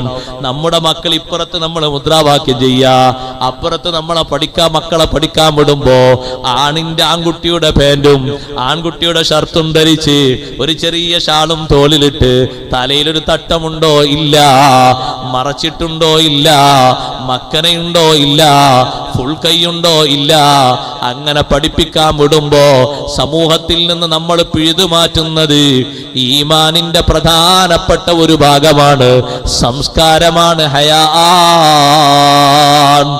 നോക്കുന്നിടത്ത് പരിശുദ്ധി സ്വീകരിക്കാൻ പറഞ്ഞ റബ്ബ് സുബ്ഹാനഹു വ തആല നമ്മളോട് നിർദ്ദേശിച്ച നിർദ്ദേശമല്ലേ? ഈ വസ്ത്രധാരണവും ഈ ശൈലിയും ഒക്കെ ഏറ്റവും ഇഷ്ടപ്പെടുന്ന ആള് ശൈത്താനാണ്. അതുകൊണ്ടല്ലേ മുഅ്മിനീങ്ങളോട് പറഞ്ഞത്, യാ അയ്യുഹല്ലദീന ആമനൂ ലാ തത്തബിഉ ഖുതുവാതിശ് ശൈത്താൻ. മുഅ്മിനീങ്ങളെ, ലാ തത്തബിഉ, നിങ്ങൾ പിൻപറ്റരുത്, ഖുതുവാതിശ് ശൈത്താൻ, പിശാചിന്റെ കാൽപ്പാടുകളോട്, അവന്റെ പാതയങ്ങളോട് പിൻപറ്റരുത്. എങ്ങനെ നാം മഹാന്മാര് വിശദീകരിച്ചത്? ബിഇശാഅത്തിൽ ഫാഹിശതി, അനാവശ്യം പരത്തിക്കൊണ്ട് ദീന് പഠിപ്പിക്കാത്ത മോശമായ അവസ്ഥ അത് സമൂഹത്തിൽ വ്യാപിപ്പിച്ചുകൊണ്ട് പിശാചിന്റെ കാൽപ്പാടുകൾ പിന്തുടരരുത്. വമൻ യത്തബി ഖുതുവാതി ശൈത്താനി ഫഇന്നഹു യഅ്മുറു ബിൽ ഫഹ്ശാഇ വൽ മുൻകർ. പിശാചിന്റെ കാൽപ്പാടുകൾ ഒരാൾ പിൻപറ്റി ജീവിച്ചാൽ അവൻ വിജയിക്കുകയില്ല. കാരണം പിശാച് കൽപ്പിക്കുന്നത് അനാവശ്യവും വൽ മുൻകരി, ശറഅ വിലക്കിയ കാര്യങ്ങളുമാണ്. ശറഅ എന്താണോ വിരോധിച്ചത് അത് ചെയ്യാനാണ് പിശാച് കൽപ്പിക്കുന്നത്. ഇസ്ലാം ദീനി എതിർത്ത കാര്യങ്ങൾ, അനാചാരങ്ങള്, അത് നീ സ്വീകരിച്ചോ, അത് ചെയ്തോ, അതിന് കുഴപ്പമില്ല എന്നാണ് നമ്മളോട് ശൈത്താൻ പറയുന്നത്. ആ ശൈത്താൻ പറയുന്ന വാക്ക് കേൾക്കാൻ പാടില്ല, അവന്റെ മാർഗങ്ങൾ പിൻപറ്റാൻ പാടില്ല. മോശപ്പെട്ട സംസ്കാരമാണ് അവൻ സമൂഹത്തിൽ വളർത്തുന്നത്. അവനോട് എതിർക്കുകയല്ലേ വേണ്ടത്, അവനോട് എതിർക്കുകയല്ലേ സഹോദരങ്ങളെ വേണ്ടത്. നിങ്ങൾ കണ്ടില്ലേ മുഹമ്മദുർ റസൂലുള്ളാഹി സ്വല്ലല്ലാഹു അലൈഹി വസല്ലം തങ്ങൾ വഫാത്തായപ്പോ അവിടെ പ്രത്യക്ഷപ്പെട്ടില്ലേ ശൈത്താന്? ഇബ്ലീസ് അവിടെ പ്രത്യക്ഷപ്പെട്ടുകൊണ്ട് സങ്കടപ്പെടുന്ന സ്വഹാബിമാരോട് അവരോട് പറഞ്ഞില്ലേ, ഏറ്റവും നിങ്ങൾ സ്നേഹിക്കുന്ന, ഏറ്റവും അധികം നിങ്ങൾ ബഹുമാനിക്കുന്ന, സൃഷ്ടികളിൽ നന്നായി സ്നേഹിക്കുകയും ബഹുമാനിക്കുകയും ചെയ്യുന്ന റസൂലുള്ളാഹി സ്വല്ലല്ലാഹു അലൈഹി വസല്ലം തങ്ങളല്ലേ വഫാത്തായത്? തങ്ങളോടുള്ള മഹബത്ത് നിലനിർത്താൻ മറവ് ചെയ്യാതെ തന്നെ തങ്ങളെ കാത്തു സൂക്ഷിക്കുകയാണ് വേണ്ടത്. ഇങ്ങനെയുണ്ട്, മറവ് ചെയ്യണ്ട, ഇവിടെ ഇങ്ങനെ കാത്തു സൂക്ഷിച്ചാൽ മതി. എന്നാ കാണാലോ, എപ്പോഴും നിങ്ങൾക്ക് കാണാലോ, ബഹുമാനിക്കാലോ, ആദരിക്കാലോ. ആട്ടി ഓടിച്ചവനെ ആ ശബ്ദം കേട്ടപ്പോഴേക്കന്നെ ഉമർ ബിൻ ഖത്താബ് റളിയല്ലാഹു അൻഹു മനസ്സിലായി അത് ശൈത്താന്റെ വകയാണ്. അബൂബക്കർ സിദ്ദീഖ് റളിയല്ലാഹു അൻഹു പറഞ്ഞു, നമ്മളോട് നിർദ്ദേശമുണ്ട്, നബിമാരെവിടെയാണോ വഫാത്താകുന്നത് അവിടെയാണ് അവരെ ഖബറടക്കപ്പെടേണ്ടത്. അതുകൊണ്ട് അഷ്റഫുൽ ഖൽഖ് സ്വല്ലല്ലാഹു അലൈഹി വസല്ലം വഫാത്തായത് ഇവിടെയാണ്, ഇവിടെ തന്നെ തങ്ങൾക്ക് ഖബർ ഒരുക്കണം. പിശാചിന്റെ കൂട്ടാളികളായി നമ്മൾ മാറരുത്. അള്ളാഹുവിന്റെ റഹ്മത്തും അള്ളാന്റെ ഫضലും ഉള്ളത് കൊണ്ട് നമ്മൾ രക്ഷപ്പെട്ടു പോകുകയാണ്. ശൈത്താന് ഏറ്റവും ഇഷ്ടപ്പെട്ട സംഗതിയാണ് നമ്മൾ ലാഘവത്തോടെ നിസ്സാരമായി കാണുന്ന സംഗതികളൊക്കെ ശൈത്താന് വലിയ ഇഷ്ടമാണ്. എന്താ നിസ്സാരമായി കാണുന്ന സംഗതി? കുറ്റം പറയാന്നുള്ളത് ആളുകളുടെ കാഴ്ചപ്പാട് വളരെ നിസ്സാരാണ്. ഒരാളെ ഇൻസൾട്ട് ആക്കുക എന്നുള്ളത് ആളുകളുടെ കാഴ്ചപ്പാട് വളരെ നിസ്സാരാണ്. ശൈത്താൻ അത് വലിയ ഇഷ്ടമാണ്, വലിയ താല്പര്യമാണ്. നമ്മളത് നിസ്സാരമായി കാണുന്നു എന്ന് അല്ലാഹു തആല നമ്മളോട് പറയുന്നു. ഗീബത്തിനെ പറ്റി പറഞ്ഞിടത്തും, നമീമത്തിനെ പറ്റി പറഞ്ഞിടത്തും, കിബറിനെ പറ്റി പറഞ്ഞിടത്തും, റിയാഇനെ പറ്റി പറഞ്ഞിടത്തും, ചീത്ത പറയുന്നതിനും ഒക്കെ അത് നിങ്ങൾ പരിഗണിക്കാത്തത് വതഹ്സബൂനഹു ഹയ്യിനൻ വഹുവ ഇൻദല്ലാഹി അലീം. ഇമാം നവവി റളിയല്ലാഹു അൻഹു അതൊക്കെ പാടില്ല, ഹറാമാണ് എന്നുള്ളതിന് മഹാനവറുകൾ ഉദ്ധരിച്ച ആയത്തതാണ്. വതഹ്സബൂനഹു ഹയ്യിന, ചെറുതാക്കി നിങ്ങൾ കാണുന്നു, നിസ്സാരപ്പെടുത്തി കാണുന്നു, ലാഘവത്തോടെ കാണുന്നു. പക്ഷേ വഹുവ ഇൻദല്ലാഹി അലീം, അല്ലാഹുവിന്റെ അടുക്കൽ അത് വളരെ ഗൗരവമേറിയതാണ്, ഭയങ്കരമാണ്. നിങ്ങൾ നിസ്സാരമാക്കി കാണുന്ന കാര്യം, നിസ്സാരമാക്കി ആളുകൾ കാണുന്ന സ്വഭാവങ്ങളില്ലേ, ആ സ്വഭാവങ്ങളിലേക്ക് അവരെ കൂട്ടിക്കൊണ്ടുപോകുന്നത് ആരാണ്? ശൈത്താനാണ് അവരെ കൂട്ടിക്കൊണ്ടുപോകുന്നത്. ആ ശൈത്താനിന്റെ കൂട്ടാളികളാകരുത്, അവന്റെ എതിരാളികളായി ജീവിക്കണം. ആരൊക്കെയാണ് അവന്റെ എതിരാളികൾ? അഷ്റഫുൽ ഖൽഖ് മുഹമ്മദുർ റസൂലുള്ളാഹി സ്വല്ലല്ലാഹു അലൈഹി വസല്ലം തങ്ങളുടെ സവിധത്തില് ശൈത്താൻ ഇബ്ലീസ് ഒരിക്കൽ പ്രത്യക്ഷപ്പെട്ടു. ഇബ്ലീസ് ഒരു വയസ്സായ വ്യക്തിയുടെ രൂപത്തില് ഒരു വടിയും കുത്തിപ്പിടിച്ച് നബി സല്ലല്ലാഹു അലൈഹി വസല്ലം തങ്ങളുടെ അടുത്ത് വന്നു. വന്നപ്പോ ചോദിച്ചു, നീ ആരാണ്? ഞാൻ ഇബ്ലീസാണ്. നിങ്ങൾ അടുത്തേക്ക് വരാൻ വേണ്ടി അല്ലാഹു തആല എന്നോട് നിർദ്ദേശിച്ചു. എന്തിന്? എന്നോട് ചോദിക്കാനുള്ളതൊക്കെ തങ്ങൾക്ക് ചോദിക്കാമല്ലോ. മറുപടി ഞാൻ എങ്ങനെ പറയും? ഇബ്ലീസാണോ? എന്റെ ചോദ്യത്തിന് ഉത്തരം പറയാനാണോ നീ വന്നിരിക്കുന്നത്? ആ സമയത്ത് ചോദിച്ചു ഇബ്ലീസേ, കം അഅദാഉക മിൻ ഉമ്മത്തി, എന്റെ ഉമ്മത്തിൽ നിന്ന് നിന്റെ എതിരാളികൾ എത്രയുണ്ട്? എന്റെ ഉമ്മത്തിൽ നിന്ന് നിന്റെ എതിരാളികൾ, നിന്റെ ശത്രുക്കൾ എത്രയുണ്ട്? ആ സമയത്ത് ഇബ്ലീസ് പറഞ്ഞു, 15, 15 എണ്ണമുണ്ട്. 15 എണ്ണമുണ്ട് ഈ ഉമ്മത്തിൽ നിന്നുള്ള എതിരാളികൾ. ആരാണ് ആ ആളുകൾ? ഒന്നാമതായി പറഞ്ഞു, അന്തയാ മുഹമ്മദ് സല്ലല്ലാഹു അലൈഹി വസല്ലം, നിങ്ങളാണ് നബിയെ ഒന്നാമതായും എന്റെ എതിരാളി. നിങ്ങൾ രംഗപ്രവേശനം ചെയ്തതോടെ, ഉദയം ചെയ്തതോടെ എന്റെ കഴിവ് പലതും അല്ലാഹു തആല കുറച്ചില്ലേ? എനിക്കുള്ള സ്വാധീനവും ശക്തിയും അല്ലാഹു തആല കുറച്ചില്ലേ? തങ്ങൾ പിറക്കുന്നതിന്റെ മുമ്പ് ഇബ്ലീസും അവന്റെ കൂട്ടാളികളും ഒന്നാൻ ആകാശത്തേക്ക് കയറി പുറപ്പെട്ട് അവിടുന്നുള്ള പല വിവരങ്ങളും കട്ടുകേട്ട് ജ്യോത്സ്യന്മാരുടെ അടുത്ത് കൊണ്ടുപോയി സ്വാധീനം ചെലുത്തി പറഞ്ഞു കൊടുക്കുന്ന സ്വഭാവം ഇബ്ലീസിനും കൂട്ടാളികൾക്കും ഉണ്ടായിരുന്നു. ആകാശ ലോകത്തേക്കുള്ളവന്റെ പ്രവേശനം പൂർണ്ണമായും വിലക്കപ്പെട്ടു. നബി സല്ലല്ലാഹു അലൈഹി വസല്ലം തങ്ങൾ ഉദയം ചെയ്തതോടെ ഇനി ഖിയാമത്ത് നാൾ വരെ മുകളിലേക്ക് പ്രവേശനമില്ല.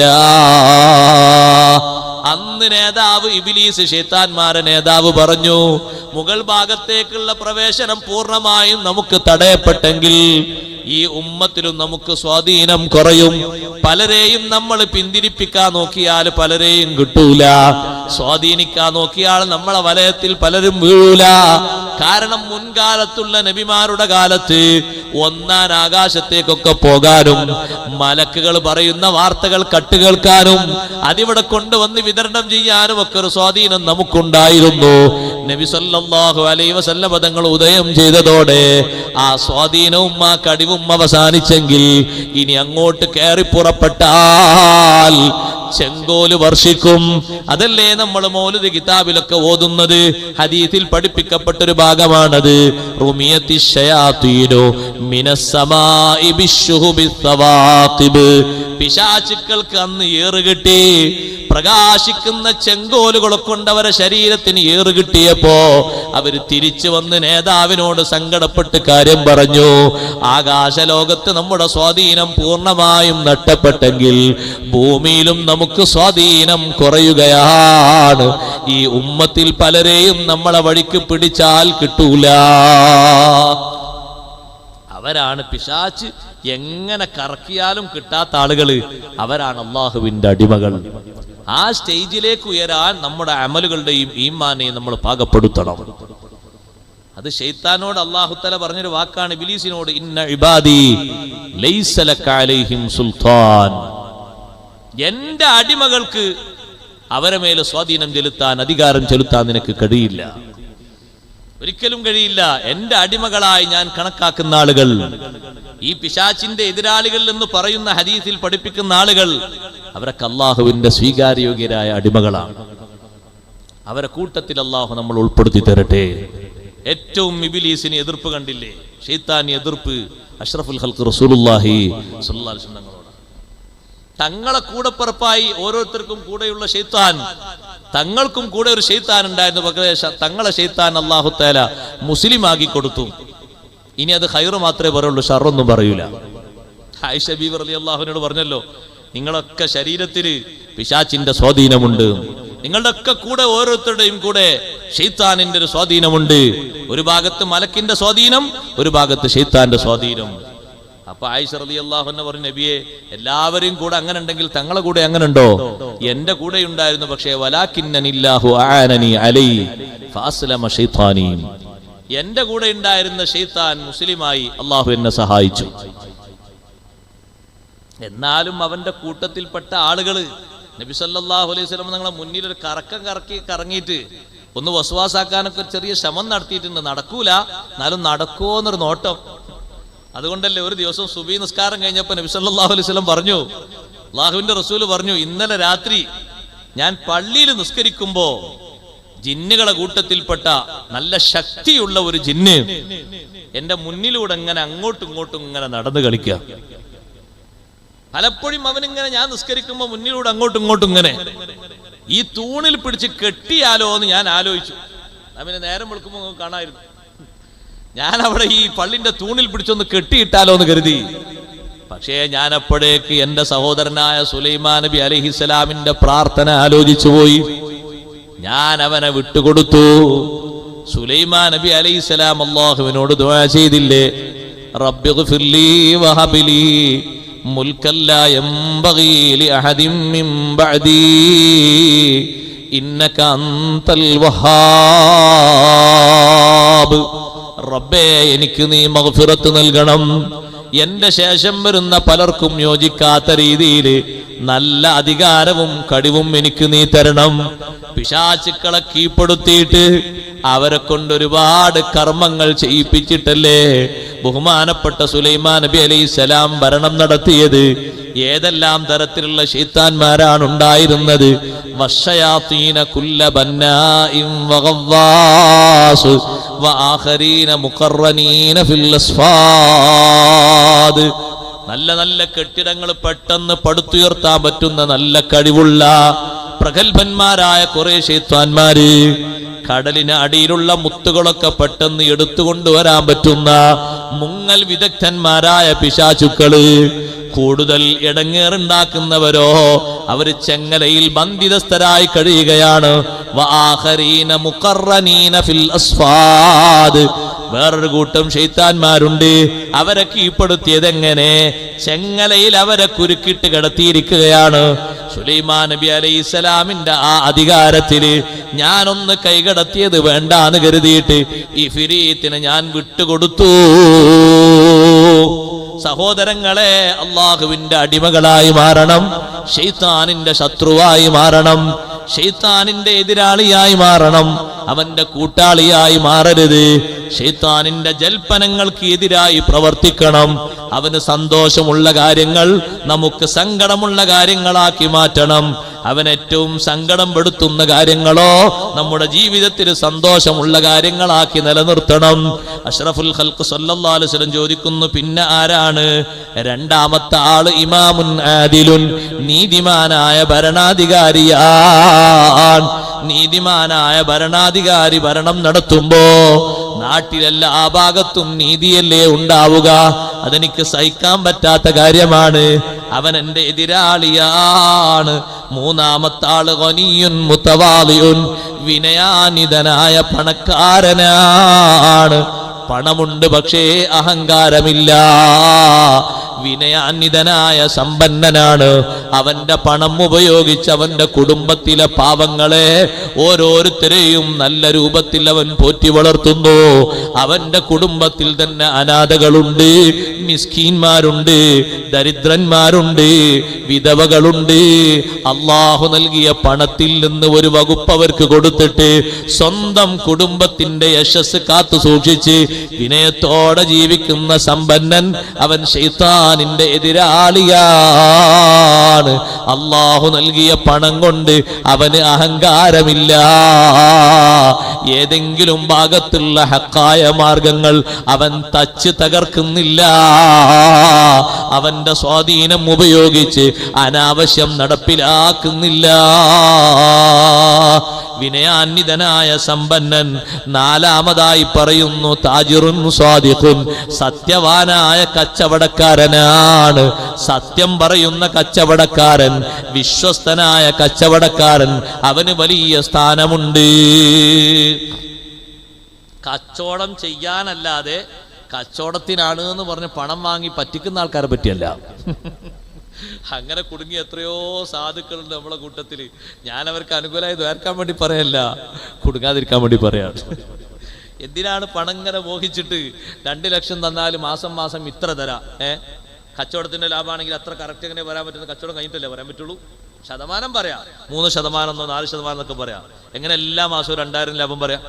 അങ്ങനെ കച്ചവടം ചെയ്തിട്ടില്ലേ പറയല്? എല്ലാ മാസം അത്ര കറക്റ്റ് കിട്ടുമോ? ചില്ലറെങ്കിലും കുറച്ചുണ്ടാവില്ലേ? എല്ലാ മാസവും എങ്ങനെ 10,000 ലാഭം പറയാ? എല്ലാ മാസവും എങ്ങനെ 20,000 ലാഭം പറയാ?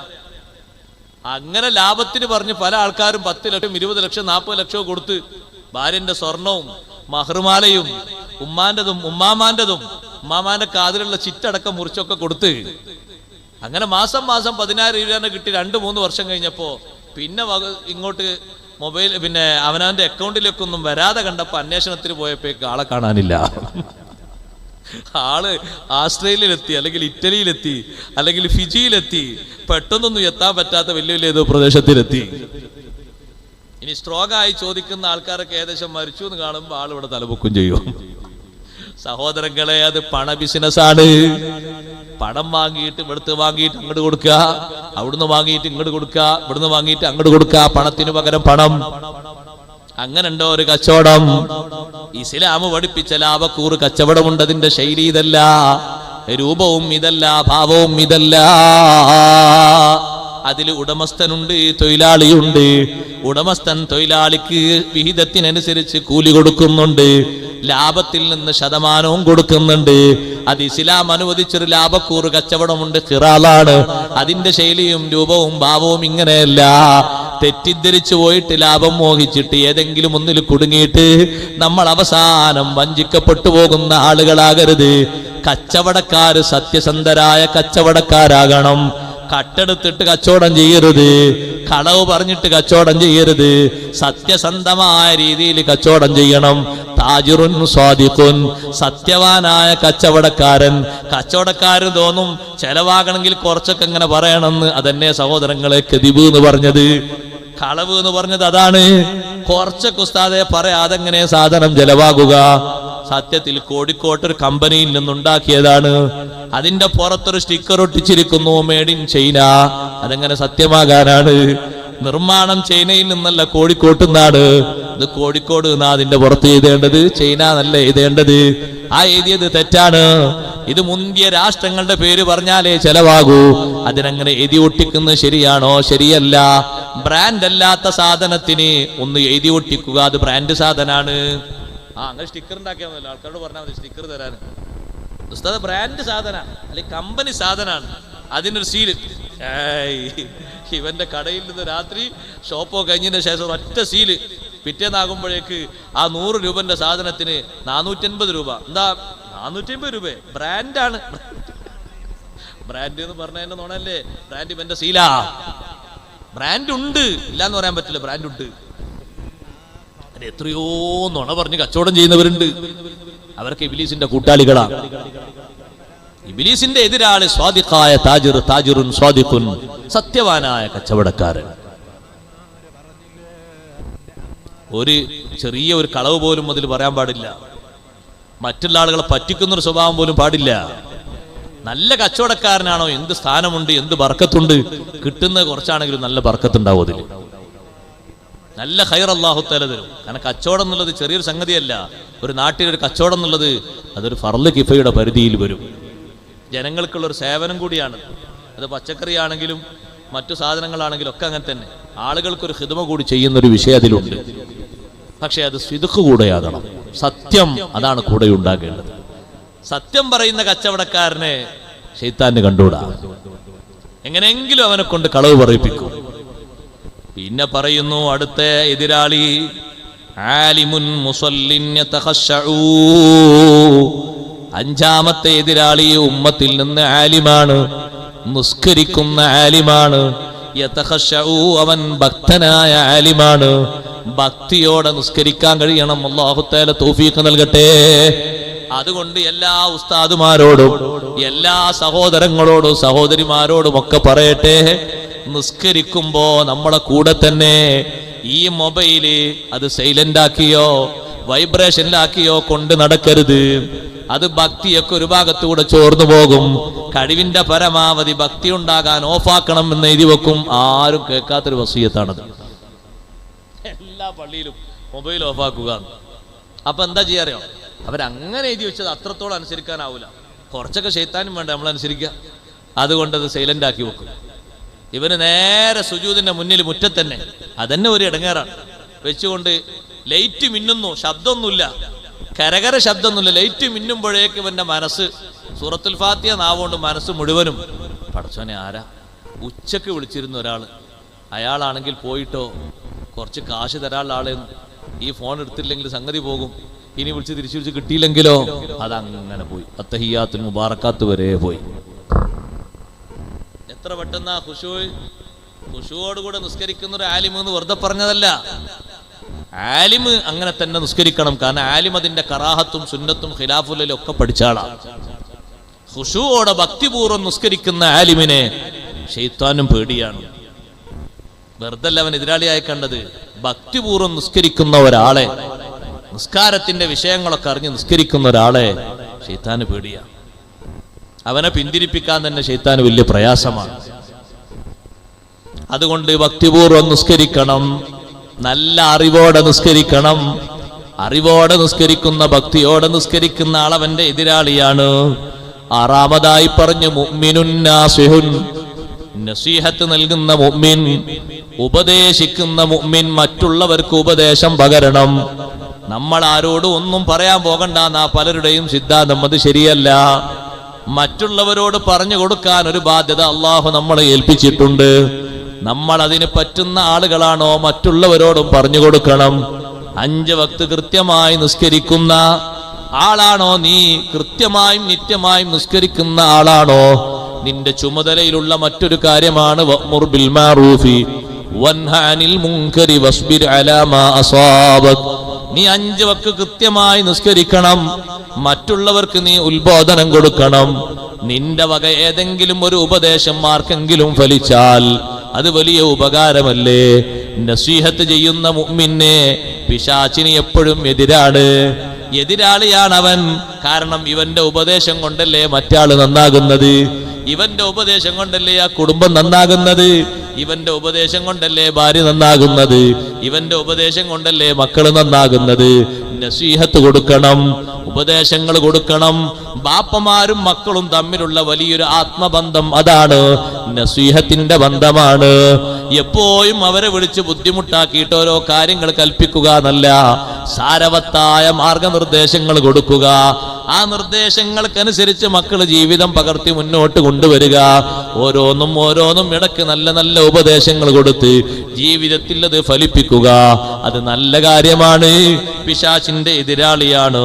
ഏഴാമതായിട്ട് മുഅ്മിനുൻ റഹീം, വാത്സല്യമുള്ള മുഅ്മിൻ, മറ്റുള്ളവരോട് കാരുണ്യം ചെയ്യുന്ന മുഅ്മിൻ. സ്വന്തം കാര്യം മാത്രം ശ്രദ്ധിച്ചാൽ പോരല്ലോ, സ്വന്തം കുടുംബത്തിലെ പാവങ്ങളെ നോക്കണ്ടേ, അയൽവാസികളായ പാവങ്ങളെ നോക്കണ്ടേ, സമൂഹത്തിലെ പാവങ്ങളെ നോക്കണ്ടേ. ഏതൊരു പാവപ്പെട്ട വ്യക്തിയോടും വാത്സല്യമുള്ള ഹൃദയമുള്ള മുഅ്മിനായ മനുഷ്യൻ, അവൻ പിശാചിന്റെ എതിരാളിയാണ്. സ്വഹാബത്തിനെ പറ്റി അല്ലാഹു തആല പറഞ്ഞൊരു വിശേഷണമല്ലേ, റുഹമാഉ ബൈനഹും.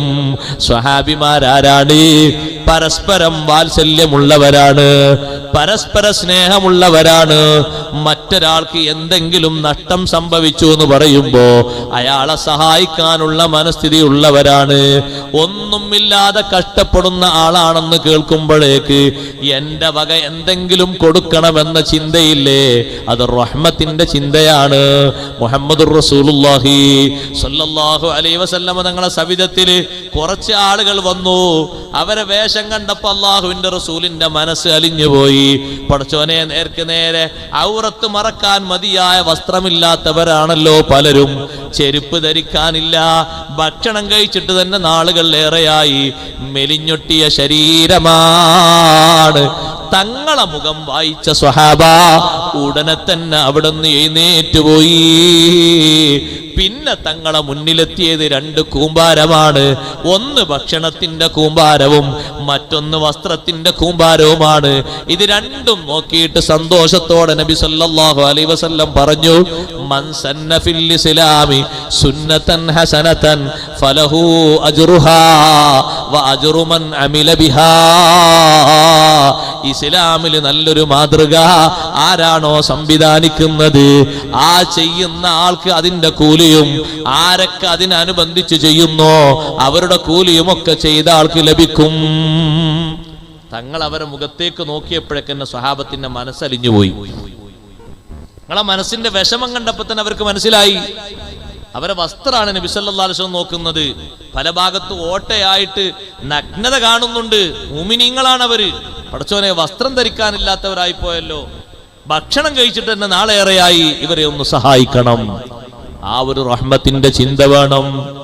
ഇപ്പൊ നിങ്ങൾ നോക്ക്, ആളുകൾക്ക് സ്വന്തം മാത്രം ചിന്ത ഏറി വരികയാണ്.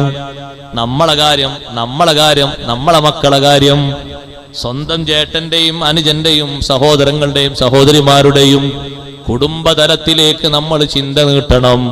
അവരും നമ്മളെ പോലെയുള്ളവർ തന്നെയാണ്, നമ്മുടെ രക്തങ്ങളുടെ വലിയ ബന്ധങ്ങളുടെ ഭാഗമാണ്. അവർക്കും വിശാലമായ റഹ്മത്ത് ചെയ്യണം. അതേ, കുടുംബക്കാർക്ക് മൊത്തത്തിൽ റഹ്മത്ത് ചെയ്യണം. ഒന്നും ഇല്ലാതെ പാവമായി ജീവിച്ച മഹാനല്ലേ ഇമാമുന ശാഫിഈ റളിയല്ലാഹു അൻഹു. ഷാഫി ഇമാം റളിയല്ലാഹു അൻഹു പറയുന്നു, എന്റെ ജീവിതത്തിൽ ആദ്യമായി എനിക്കൊരു 1000 ദിർഹം കിട്ടിയപ്പോ അതിൽ 500 ദിർഹം ഹാറൂൻ റഷീദിന്റെ വകയുള്ള സംഭാവനയാണ്. 500 ദിർഹം അവിടുത്തെ സൈന്യത്തിന്റെ വകയുള്ള സംഭാവനയുമാണ്. 1000 ദിർഹം എന്റെ കീശയിലിട്ടുകൊണ്ട് ഞാൻ വന്നു മക്കയിലേക്ക്, എന്റെ ഉമ്മാന്റെ അടുത്തേക്ക്. എന്റെ കീശയിലുള്ള പണം കണ്ടപ്പോ ഉമ്മ പറഞ്ഞു, മോനെ, ധാരാളം കാശുണ്ടല്ലോ. ഉണ്ട് ഉമ്മ, ഇത്രയും കാലം എന്നെ പഠിപ്പിച്ചതിന്, അധ്വാനിച്ച് എന്നെ പോറ്റി വളർത്തിയ ഉമ്മാക്ക് വരാൻ വേണ്ടി വന്നതാണ്. ഉമ്മ പറഞ്ഞു, മോനെ, എനിക്ക് വേണ്ട. നമ്മളെ കുടുംബത്തിൽ എത്രയോ പാവങ്ങളുണ്ട്, അവർക്ക് കൊണ്ടുപോയി വിതരണം ചെയ്ത ശേഷം മോനിങ്ങോട്ട് കയറിയാൽ മതി. ഇമാം ഷാഫി റളിയല്ലാഹു അൻഹു ഉമ്മ പഠിപ്പിക്കുന്നു വാത്സല്യത്തിന്റെ മനസ്സ്. ഷാഫി ഇമാം റളിയല്ലാഹു അൻഹു ഉടനെ പടിയിറങ്ങുന്നു.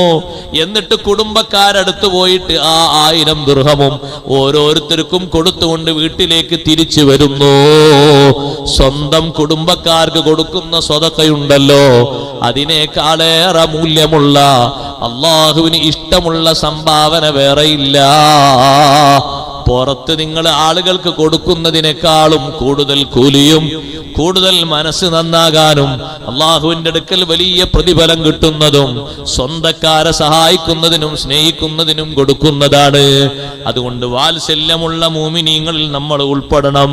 വസ്താമിനു, എട്ടാമത്തത് തായിബുൻ സാബിത്തുൻ അലാ തൗബതിഹി, തൗബ ചെയ്തിട്ടുണ്ട്, ആ തൗബയിൽ അടിയുറച്ച് ജീവിക്കുന്നവനാണ്. തൗബ ചെയ്തു, റബ്ബേ ഇനി ഞാൻ ആ തെറ്റിലേക്ക് പോകൂല, ഇനി ഒരൊറ്റ തെറ്റിലേക്കും പോകൂല, പിന്മാറി. പിന്നെയും അവന്റെ മുന്നിൽ അതാ തെറ്റിന്റെ രൂപങ്ങളും ഭാവങ്ങളും ചാൻസുകളും വരുന്നു. തൗബയിൽ അവൻ അടിയുറച്ച് നിൽക്കുന്നു. റമളാനിൽ തൗബ ചെയ്തിട്ട് ശവ്വാലിന് മാറിയ ആളെ പറ്റിയല്ല, ഹജ്ജിന് പോയിട്ട് അറഫയിൽ തൗബ ചെയ്തിട്ട് നാട്ടിൽ വന്ന് മാറിയ ആളെ പറ്റിയല്ല പറയുന്നത്. ഒരു രോഗം അല്ലാഹു നൽകിയപ്പോ ഉടനെ തൗബ ചെയ്തു, ആ രോഗം കിട്ടിയപ്പോഴേക്കാൾ പഴയ അവസ്ഥയിലായി, അയാളെ പറ്റിയല്ല ഈ പറയുന്നത്. ജോലിയൊന്നും കിട്ടാതെന്നപ്പോ പടച്ച റബ്ബിനോട് തൗബ ചെയ്തു, നല്ല ജോലി അല്ലാഹു അങ്ങ് കൊടുത്തപ്പോ പിന്നെയും കുറ്റകൃത്യങ്ങളിലേക്ക് പോയി, അയാളെ പറ്റിയുമല്ല പറയുന്നത്. തായിബുൻ സാബിത്തുൻ അലാ തൗബതിഹി, തൗബയിൽ അടിയുറച്ച് നിൽക്കുന്ന തൗബ ചെയ്ത മുഅ്മിനായ മനുഷ്യൻ അവൻ ശൈത്താന്റെ പിശാചിന്റെ എതിരാളിയാണ്. ഒമ്പതാമത്തെ ആള് മുതവര്രിഉൻ അനിൽ ഹറാം, ഹറാമിൽ നിന്ന് സൂക്ഷ്മത പാലിച്ച് ജീവിക്കുന്നവനാൻ. സഹോദരങ്ങളെ, അതിന് വലിയ കഴിവ് വേണ്ടയോ? കാണുന്നതും നോക്കുന്നതും തൊടുന്നതും ബട്ടണമർത്തുന്നതും മെസ്സേജ് അയക്കുന്നതും ചാറ്റിംഗ് നടത്തുന്നതും തുടങ്ങി ഹറാമിന്റെ രൂപഭാവങ്ങൾ പെരുത്ത് പെരുത്ത് വരികയാണ്. സൂക്ഷ്മതയോടെ ജീവിക്കാനുള്ള കഴിവാണ് നേടിയെടുക്കേണ്ടത്. ആ കഴിവാണ് പിശാചിന് നമ്മളിൽ നിന്ന് ഏറ്റവും വലിയൊരു എതിർപ്പായി കിട്ടുന്നത്. സ്വകാര്യതയാണ്. ആരും കാണാനോ നോക്കാനോ പകർത്താനോ ഇല്ല. ഒരൊറ്റ വീഡിയോയും നമ്മളെ മുന്നിൽ CCTV ആയി പ്രത്യക്ഷപ്പെടുന്നില്ല. എന്നാലും ഹറാമിൽ നിന്ന് സൂക്ഷ്മത പാലിച്ച് മാറി നിൽക്കാൻ കഴിയണം. ഹറാമായ വിധത്തിലുള്ള സമ്പാദ്യം വേണ്ട, ഹറാമായ വിധത്തിലുള്ള സ്വത്ത് വേണ്ട. നിങ്ങളൊരു സ്ഥലം വിറ്റു, സ്ഥലം വിറ്റപ്പോ 15 ലക്ഷം കിട്ടി. 15 ലക്ഷം കയ്യിൽ വെച്ചാ പെട്ടെന്ന് ചെലവായി പോകും.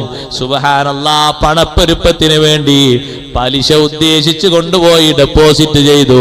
വലിയ നട്ടമല്ലയോ? ലാഭം അതിന് ഉണ്ടാകൂലാന്ന് എന്റെ വകയല്ല, അല്ലാഹുവല്ലേ പഠിപ്പിക്കുന്നത്.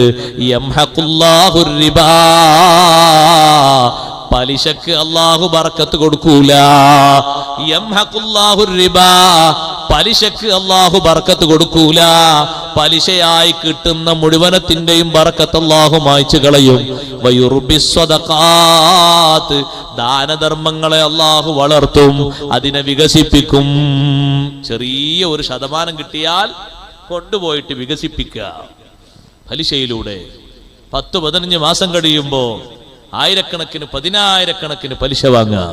നഊദു ബില്ലാഹ്, അല്ലാഹു നമ്മളെ കാത്തുരക്ഷിക്കട്ടെ. അതാകരുത് നമ്മൾ ഭക്ഷിക്കുന്നതും കുടുംബത്തെ ഭക്ഷിപ്പിക്കുന്നതൊക്കെ. കഴിവിന്റെ പരമാവധി ക്ഷമയോടെ പിടിച്ചു നിന്ന് ജോലി ചെയ്ത് അധ്വാനിച്ച് സുഗമമാം വിധത്തിൽ അധ്വാനിക്കുക. അതിൽ ബർക്കത്തിന് വേണ്ടി അള്ളാഹുവിനോട് പ്രാർത്ഥിക്കുക. ഏതെല്ലാം നല്ല മാർഗങ്ങളുണ്ടോ ആ മാർഗങ്ങളിലൊക്കെ സമ്പത്ത് വിനിയോഗിക്കുക, ശേഖരിക്കുക. നല്ല മാർഗങ്ങളെക്കാൾ കൂടുതലുള്ളത് ഹറാമിന്റെ മാർഗങ്ങളാണ്. പണപ്പെരുപ്പുണ്ടാക്കുന്നതിന് കൂടുതൽ അങ്ങനെയാണ്. അത് ഓരോ ഐറ്റംസ് ആണ് ഓരോ മാസം കൂടുമ്പോൾ വരുന്നത്. ആളുകളൊക്കെ ചോദിക്കുന്നു, ചോദ്യം അവസാനം എത്തിച്ചേരുന്നതൊക്കെ ഒരേ വിഷയത്തിലേക്ക്, റിബ, പലിശ. മുഖങ്ങൾ മാറുകയാണ്, ഐറ്റംസുകൾ മാറുന്നു എന്ന് മാത്രം, അത്രേ ഉള്ളൂ, വേറെ ഒന്നുമില്ല. വീട് പലിശ കൊടുക്കുക, വാഹനം പലിശ കൊടുക്കുക, അല്ലേ? പിന്നെന്തൊക്കെ പലിശ കൊടുക്കുന്നത്? ആഭരണങ്ങൾ പലിശ കൊടുക്കുക, ഇങ്ങനെ ഉപകരണങ്ങൾ എന്തെല്ലാമോ കൊടുക്കുന്നു. വാഹനങ്ങൾ കൊടുക്കുക, എന്നിട്ട് അതിൽ നിന്ന് ലാഭം സ്വീകരിക്കുക. സുബ്ഹാനല്ലാഹ്, അല്ലാഹു നമ്മളെ കാത്തുരക്ഷിക്കട്ടെ. ഹറാമിൽ നിന്ന് സൂക്ഷ്മത പാലിച്ച് ജീവിക്കുന്ന മനുഷ്യൻ എന്തൊരു സൂക്ഷ്മതയാണെന്നറിയോ? മഹാന്മാരെ സൂക്ഷ്മത, മഹതിമാരെ സൂക്ഷ്മത കാണരുത് എന്ന് സയ്യിദുനാ റസൂലുള്ളാഹി സ്വല്ലല്ലാഹു അലൈഹി വസല്ലം സൂക്ഷ്മതയുടെ രൂപത്തിൽ ഒരു വാക്ക് പറഞ്ഞു സൗദാ ബീവി റളിയല്ലാഹു അൻഹയോട്.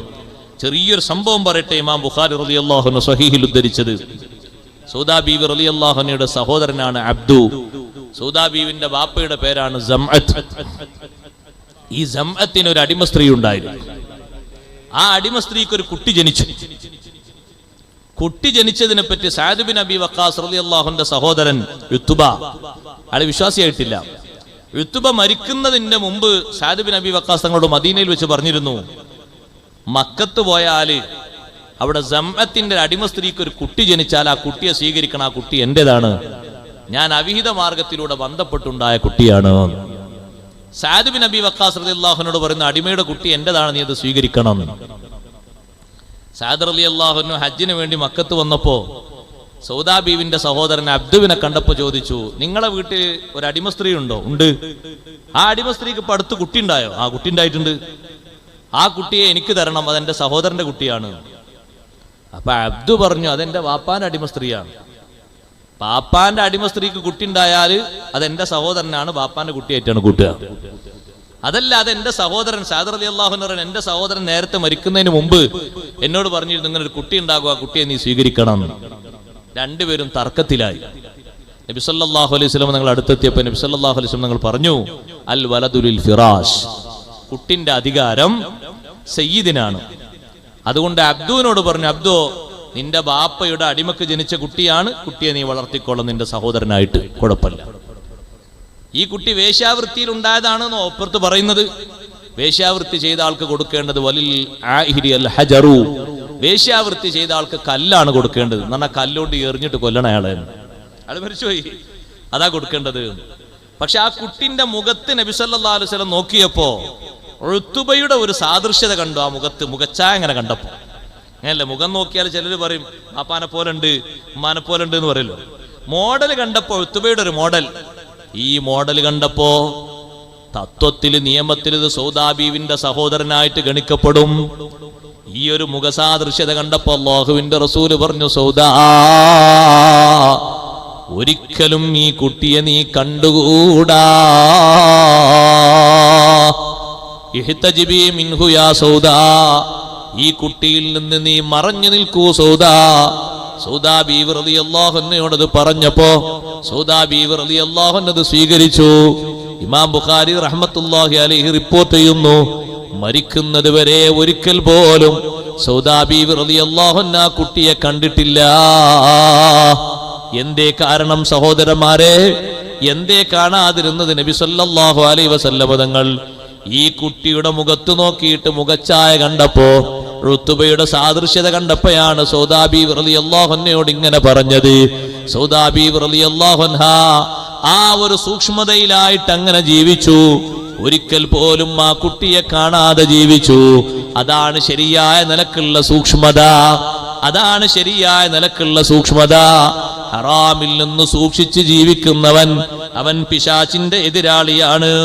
9ാമത്തെ ആള് മുഅ്മിനുൻ യുദാവിമു അല ത്വഹാറ, ത്വഹാറത്ത് പതിവാക്കി നടക്കുന്ന മുഅ്മിൻ. ഉളു മുറിഞ്ഞാ പിന്നെ ഉളു കൊടുക്കുക.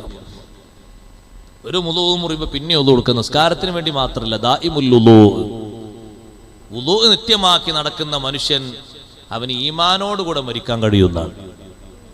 രാത്രി തന്നെ നോക്ക്, നിങ്ങൾ കിടക്കുമ്പോൾ ഒരു ഉളു എടുത്ത് കിടക്കുന്ന ആൾക്ക് എന്തൊരു മഹത്വമുണ്ട്.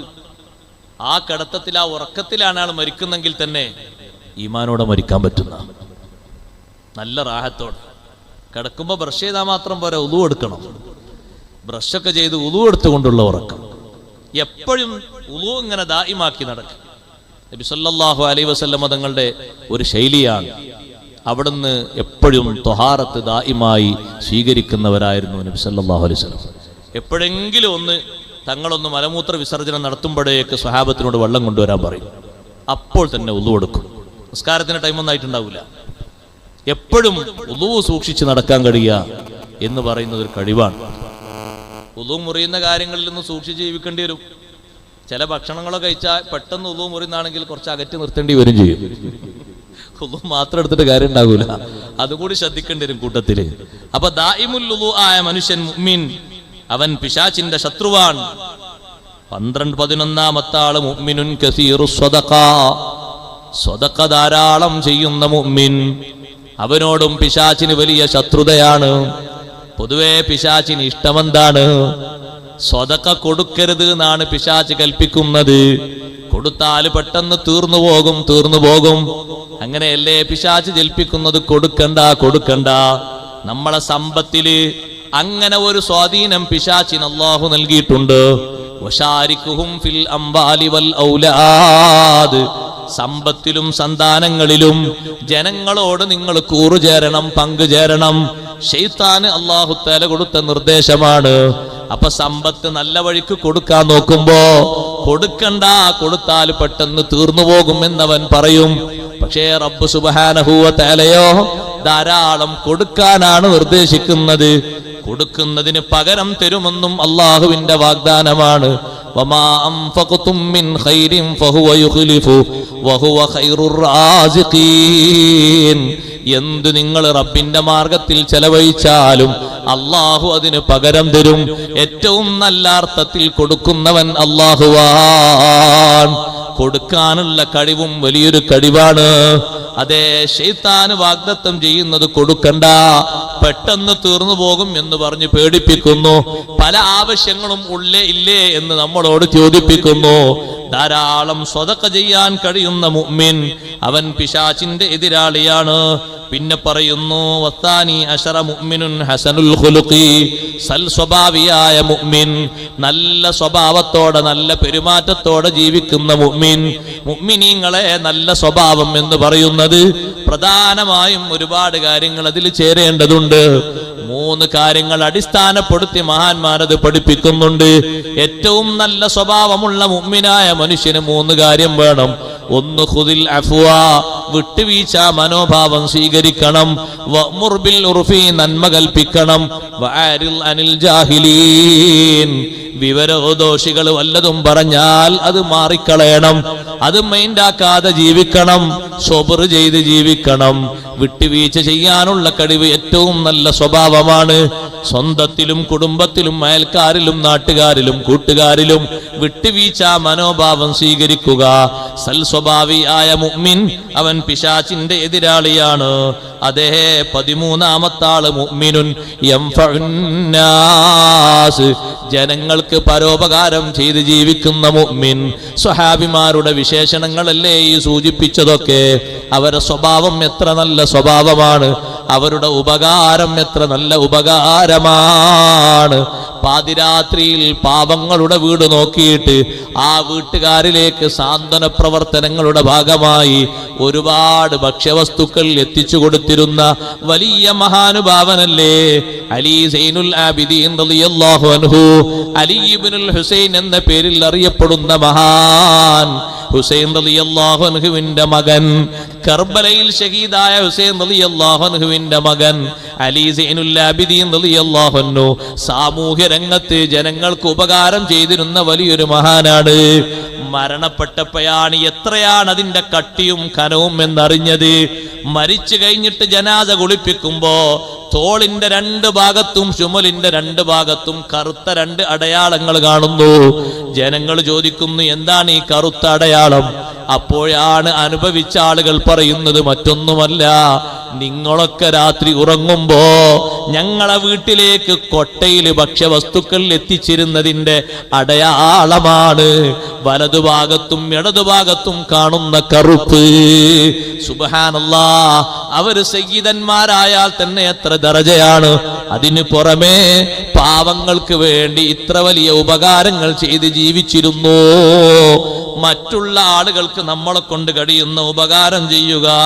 14ാമത്തെ അടയാളം, 14ാമത്തെ ശത്രു ഹാമിലുൽ ഖുർആനി യുദീമു ഖിറാഅതഹു, ഖുർആൻ വാഹകനാണ്, പതിവായി ഖുർആൻ ഓതുന്നു. എന്നും ഖുർആൻ ഓതുക, ഒഴിവ് കിട്ടുമ്പോഴൊക്കെ ഖുർആൻ ഓതുക. ഖുർആൻ ഓതാത്ത ഒരു ദിവസമില്ല, ഖുർആൻ ഓതാത്ത ഒരു സമയമില്ല. ഒഴിവ് കിട്ടുന്ന സമയത്തൊക്കെ ഖുർആൻ ഓതും. ഖുർആൻ കാണാതെ പഠിച്ചു, സർട്ടിഫിക്കറ്റ് മാത്രം വാങ്ങിയെന്നല്ല. ഹാമിലുൽ ഖുർആൻ യുദീമു ഖിറാഅതഹു, ദായിമായി ഖുർആൻ ഓതുന്ന ഹാമിലുൽ ഖുർആൻ അവൻ പിശാചിന്റെ ശത്രുവാണ്. അവനെ കീഴ്പ്പെടുത്താനും സ്വാധീനിക്കാനും പിശാചിന് വലിയ പ്രയാസമാണ്. 15ാമത്തെ ആള് ഖായിമും ബില്ലൈലി വന്നാസു നിയാം, ജനങ്ങളൊക്കെ ഉറങ്ങുന്ന സമയത്ത് രാത്രി എഴുന്നേറ്റ് തഹജ്ജുദ് നിസ്കരിക്കുന്നവനാൻ. സഹോദരങ്ങളെ, നമുക്ക് കഴിയുന്ന കാര്യങ്ങളാണ് ഈ പറഞ്ഞതൊക്കെ. കഴിയാത്തതൊന്നും ഇതിൽ പറഞ്ഞിട്ടില്ല. ഈ 15 ആളുകളും ഈ ഉമ്മത്തിൽ നിന്ന് എന്റെ ശത്രുക്കളാണെന്ന് ശൈത്താൻ ഇബ്ലീസ് ലഅനത്തുല്ലാഹി അലൈഹി നബി സല്ലല്ലാഹു അലൈഹി വസല്ലം തങ്ങളോട് പറയുമ്പോ അവന്റെ പ്രിയക്കാരായിട്ട് നമ്മൾ മാറരുത്. അവന്റെ എതിരാളികളായിട്ടുള്ള നല്ല നല്ല സ്വഭാവങ്ങൾ വെച്ച് പുലർത്തണം. അവസാനം പറഞ്ഞത് കണ്ടില്ലേ, ഖുർആനോത്ത് വളരെ കുറഞ്ഞുകൊണ്ടിരിക്കുകയാണ്. വീടുകൾ നോക്കുമ്പോ, കുടുംബങ്ങൾ നോക്കുമ്പോ ഖുർആനോത്ത് കുറയുകയാണ്. ഉമ്മമാരെ, ഉപ്പമാരെ, രാവിലെ എഴുന്നേറ്റൊരു ഖുർആൻ കയ്യിൽ പിടിച്ച് ഖുർആൻ ഓതുകയും മക്കളെ എല്ലാവരെയും നേരത്തെ തന്നെ എഴുന്നേൽപ്പിച്ച് സുബ്ഹി നിസ്കാരത്തിന്റെ ഉടനെ ഖുർആനോത്ത് ശീലിപ്പിക്കുകയും ചെയ്യണം. പഴയ കാലങ്ങളുടെ വീടുകളിൽ എന്തൊരു അന്തരീക്ഷമാണ്. ഇന്നുള്ള വീടുകളൊക്കെ സൗകര്യങ്ങൾ ഏറെയുണ്ട്. 10-10, 10-15, 10-12 വിസ്തൃതിയിലുള്ള വിശാലതയുള്ള റൂമുകളുണ്ട്. പക്ഷേ ആ വീട്ടിൽ താമസിക്കുന്നവർക്കോ മനസ്സിന് വലിയ ഇടങ്ങേറാണ്, ശരീരങ്ങൾക്ക് വലിയ ദുർബലതയാണ്, സന്തോഷവും സമാധാനവും കുറവാണ്. കാരണം വീടിലെ സമാധാനം അതിന്റെ ടെറസ് നോക്കിയിട്ടല്ല, വീട്ടിലെ സന്തോഷം റൂമിന്റെ വിശാലത നോക്കിയിട്ടല്ല, ഉപകരണങ്ങളുടെ എണ്ണം നോക്കിയിട്ടല്ല, ഭക്ഷ്യവസ്തുക്കളുടെ ബാഹുല്യം നോക്കിയിട്ടല്ല. വീടിന്റെ ഏറ്റവും വലിയ സൗന്ദര്യം ഖുർആൻ പാരായണമാണ്. അതുകൊണ്ട് നന്നായി വീടുകളിൽ ഖുർആനോത്ത് അധികരിപ്പിക്കണം. പിശാചിന്റെ സ്വാധീനം വീടുകളിൽ കുറക്കണം, വ്യക്തിപരമായ ജീവിതത്തിൽ കുറക്കണം. അതിനാ നല്ല സ്വഭാവങ്ങൾ സ്വീകരിക്കണം. അഷ്റഫുൽ ഖൽഖ് മുഹമ്മദുർ റസൂലുള്ളാഹി സ്വല്ലല്ലാഹു അലൈഹി വസല്ലമ തങ്ങളെ നന്നായി മഹബ്ബത്ത് വെക്കണം. ആ മുഹിബ്ബീങ്ങളിൽ അല്ലാഹു നമ്മെ എല്ലാവരെയും ചേർത്തി തരട്ടെ. അല്ലാഹുവിന്റെ റസൂലിന്റെ അനുധാവനം നമ്മുടെ ജീവിതത്തിന്റെ എല്ലാ ഭാഗങ്ങളിലും സ്വീകരിക്കുകയും നേലിക്കുകയും നമ്മുടെ കുടുംബങ്ങൾക്കും മക്കൾക്കും അത് പകർന്നു കൊടുക്കുകയും ചെയ്യണം. മഹാന്മാരായ ആളുകൾ എന്തിനും ഏതിനും അവർ പറഞ്ഞിരുന്നത് ലഖദ് കാന ലക്കും ഫീ റസൂലില്ലാഹി ഉസ്വത്തുൻ ഹസന. വാഹനത്തിലെ മിനയിൽ നിന്ന് അറഫയിലേക്കും അറഫയിൽ നിന്ന് മുസ്ദലിഫയിലേക്കും പോകാൻ പറ്റുമോ? നടന്നുകൊണ്ട് തവാഫ് ചെയ്യാൻ പറ്റുമോ? വാഹനത്തിൽ തവാഫ് ചെയ്യാൻ പറ്റുമോ? തവാഫ് കഴിഞ്ഞിട്ട് നിസ്കരിക്കേണ്ടതുണ്ടോ? നിസ്കാരം കഴിഞ്ഞിട്ട് സായി ചെയ്യാൻ ഉടനെ തന്നെ പ്രവേശിക്കേണ്ടതുണ്ടോ? എല്ലാറ്റിനും അബ്ദുല്ലാഹി ഇബ്നു ഉമർ റളിയല്ലാഹു അൻഹു ഓതിക്കൊടുക്കുന്നത് ഒറ്റ ആയത്താണ്, ലഖദ് കാന ലക്കും ഫീ റസൂലില്ലാഹി ഉസ്വത്തുൻ ഹസന. എന്തിലും അല്ലാഹുവിന്റെ റസൂലിൽ നല്ല മാതൃകയുണ്ട്. ആ മാതൃകകൾ സ്വായത്തമാക്കി നമ്മുടെ ജീവിതവും സംസ്കാരങ്ങളും സ്വഭാവങ്ങളും നന്നാക്കുക. അർഹമുർ റഹീമീനായ റബ്ബ് സുബ്ഹാനഹു വ തആല നമുക്കതിന് തൗഫീഖ് നൽകട്ടെ. നമ്മുടെ മജ്ലിസ് അല്ലാഹു ഖബൂലാക്കി തരട്ടെ. എല്ലാവരും ഒന്ന് എഴുന്നേറ്റടുത്തേക്ക് വരണം. ബറക്കത്തിന് വേണ്ടി ഒരു സംഭവം കൂടി പറഞ്ഞ് ഞാൻ എൻ്റെ വാക്കുകൾ ഉപസംഹരിക്കട്ടെ. റബ്ബ് സുബ്ഹാനഹു വ തആല അവൻ വലിയ റഹ്മത്ത് ചെയ്യുന്നവനാണ്, വലിയ കാരുണ്യം ചെയ്യുന്നവനാണ്. റബ്ബ് സുബ്ഹാനഹു വ തആലയുടെ റഹ്മത്തില്ലാതെ, അവന്റെ ഫളിലില്ലാതെ നമുക്കിവിടെ ജീവിക്കാൻ കഴിയില്ല. അല്ലാഹുവിന്റെ റഹ്മത്തും അല്ലാഹുവിന്റെ ഫളിലും ഇല്ലെങ്കിൽ മാ സകാ മിൻകും മിൻ അഹദിൻ അബദാ, നിങ്ങളിൽ നിന്ന് ഒരാളുടെയും ഖൽബും ഒരിക്കലും പരിശുദ്ധിയിലേക്ക് ഉയരുകയില്ല. അല്ലാഹു തആല നമുക്ക് നൽകുന്ന റഹ്മത്ത്, അല്ലാഹു തആല നമുക്ക് നൽകുന്ന ഔദാര്യം, അല്ലാഹു നമുക്ക് നൽകുന്ന വിട്ടുവീഴ്ച എല്ലാം ഒന്ന് ഇടക്കിടക്ക് ആലോചിക്കുന്നത് നല്ലതാണ്. അഷ്റഫുൽ ഖൽഖ് മുഹമ്മദുർ റസൂലുള്ളാഹി സ്വല്ലല്ലാഹു അലൈഹി വസല്ലമ തങ്ങളെ റഹ്മത്ത് കൊണ്ട്, അവിടുത്തെ ബറക്കത്ത് കൊണ്ടല്ലേ മുഅ്മിനീങ്ങളെ നമ്മൾ സന്തോഷത്തോടെ ജീവിച്ചു പോകുന്നത്.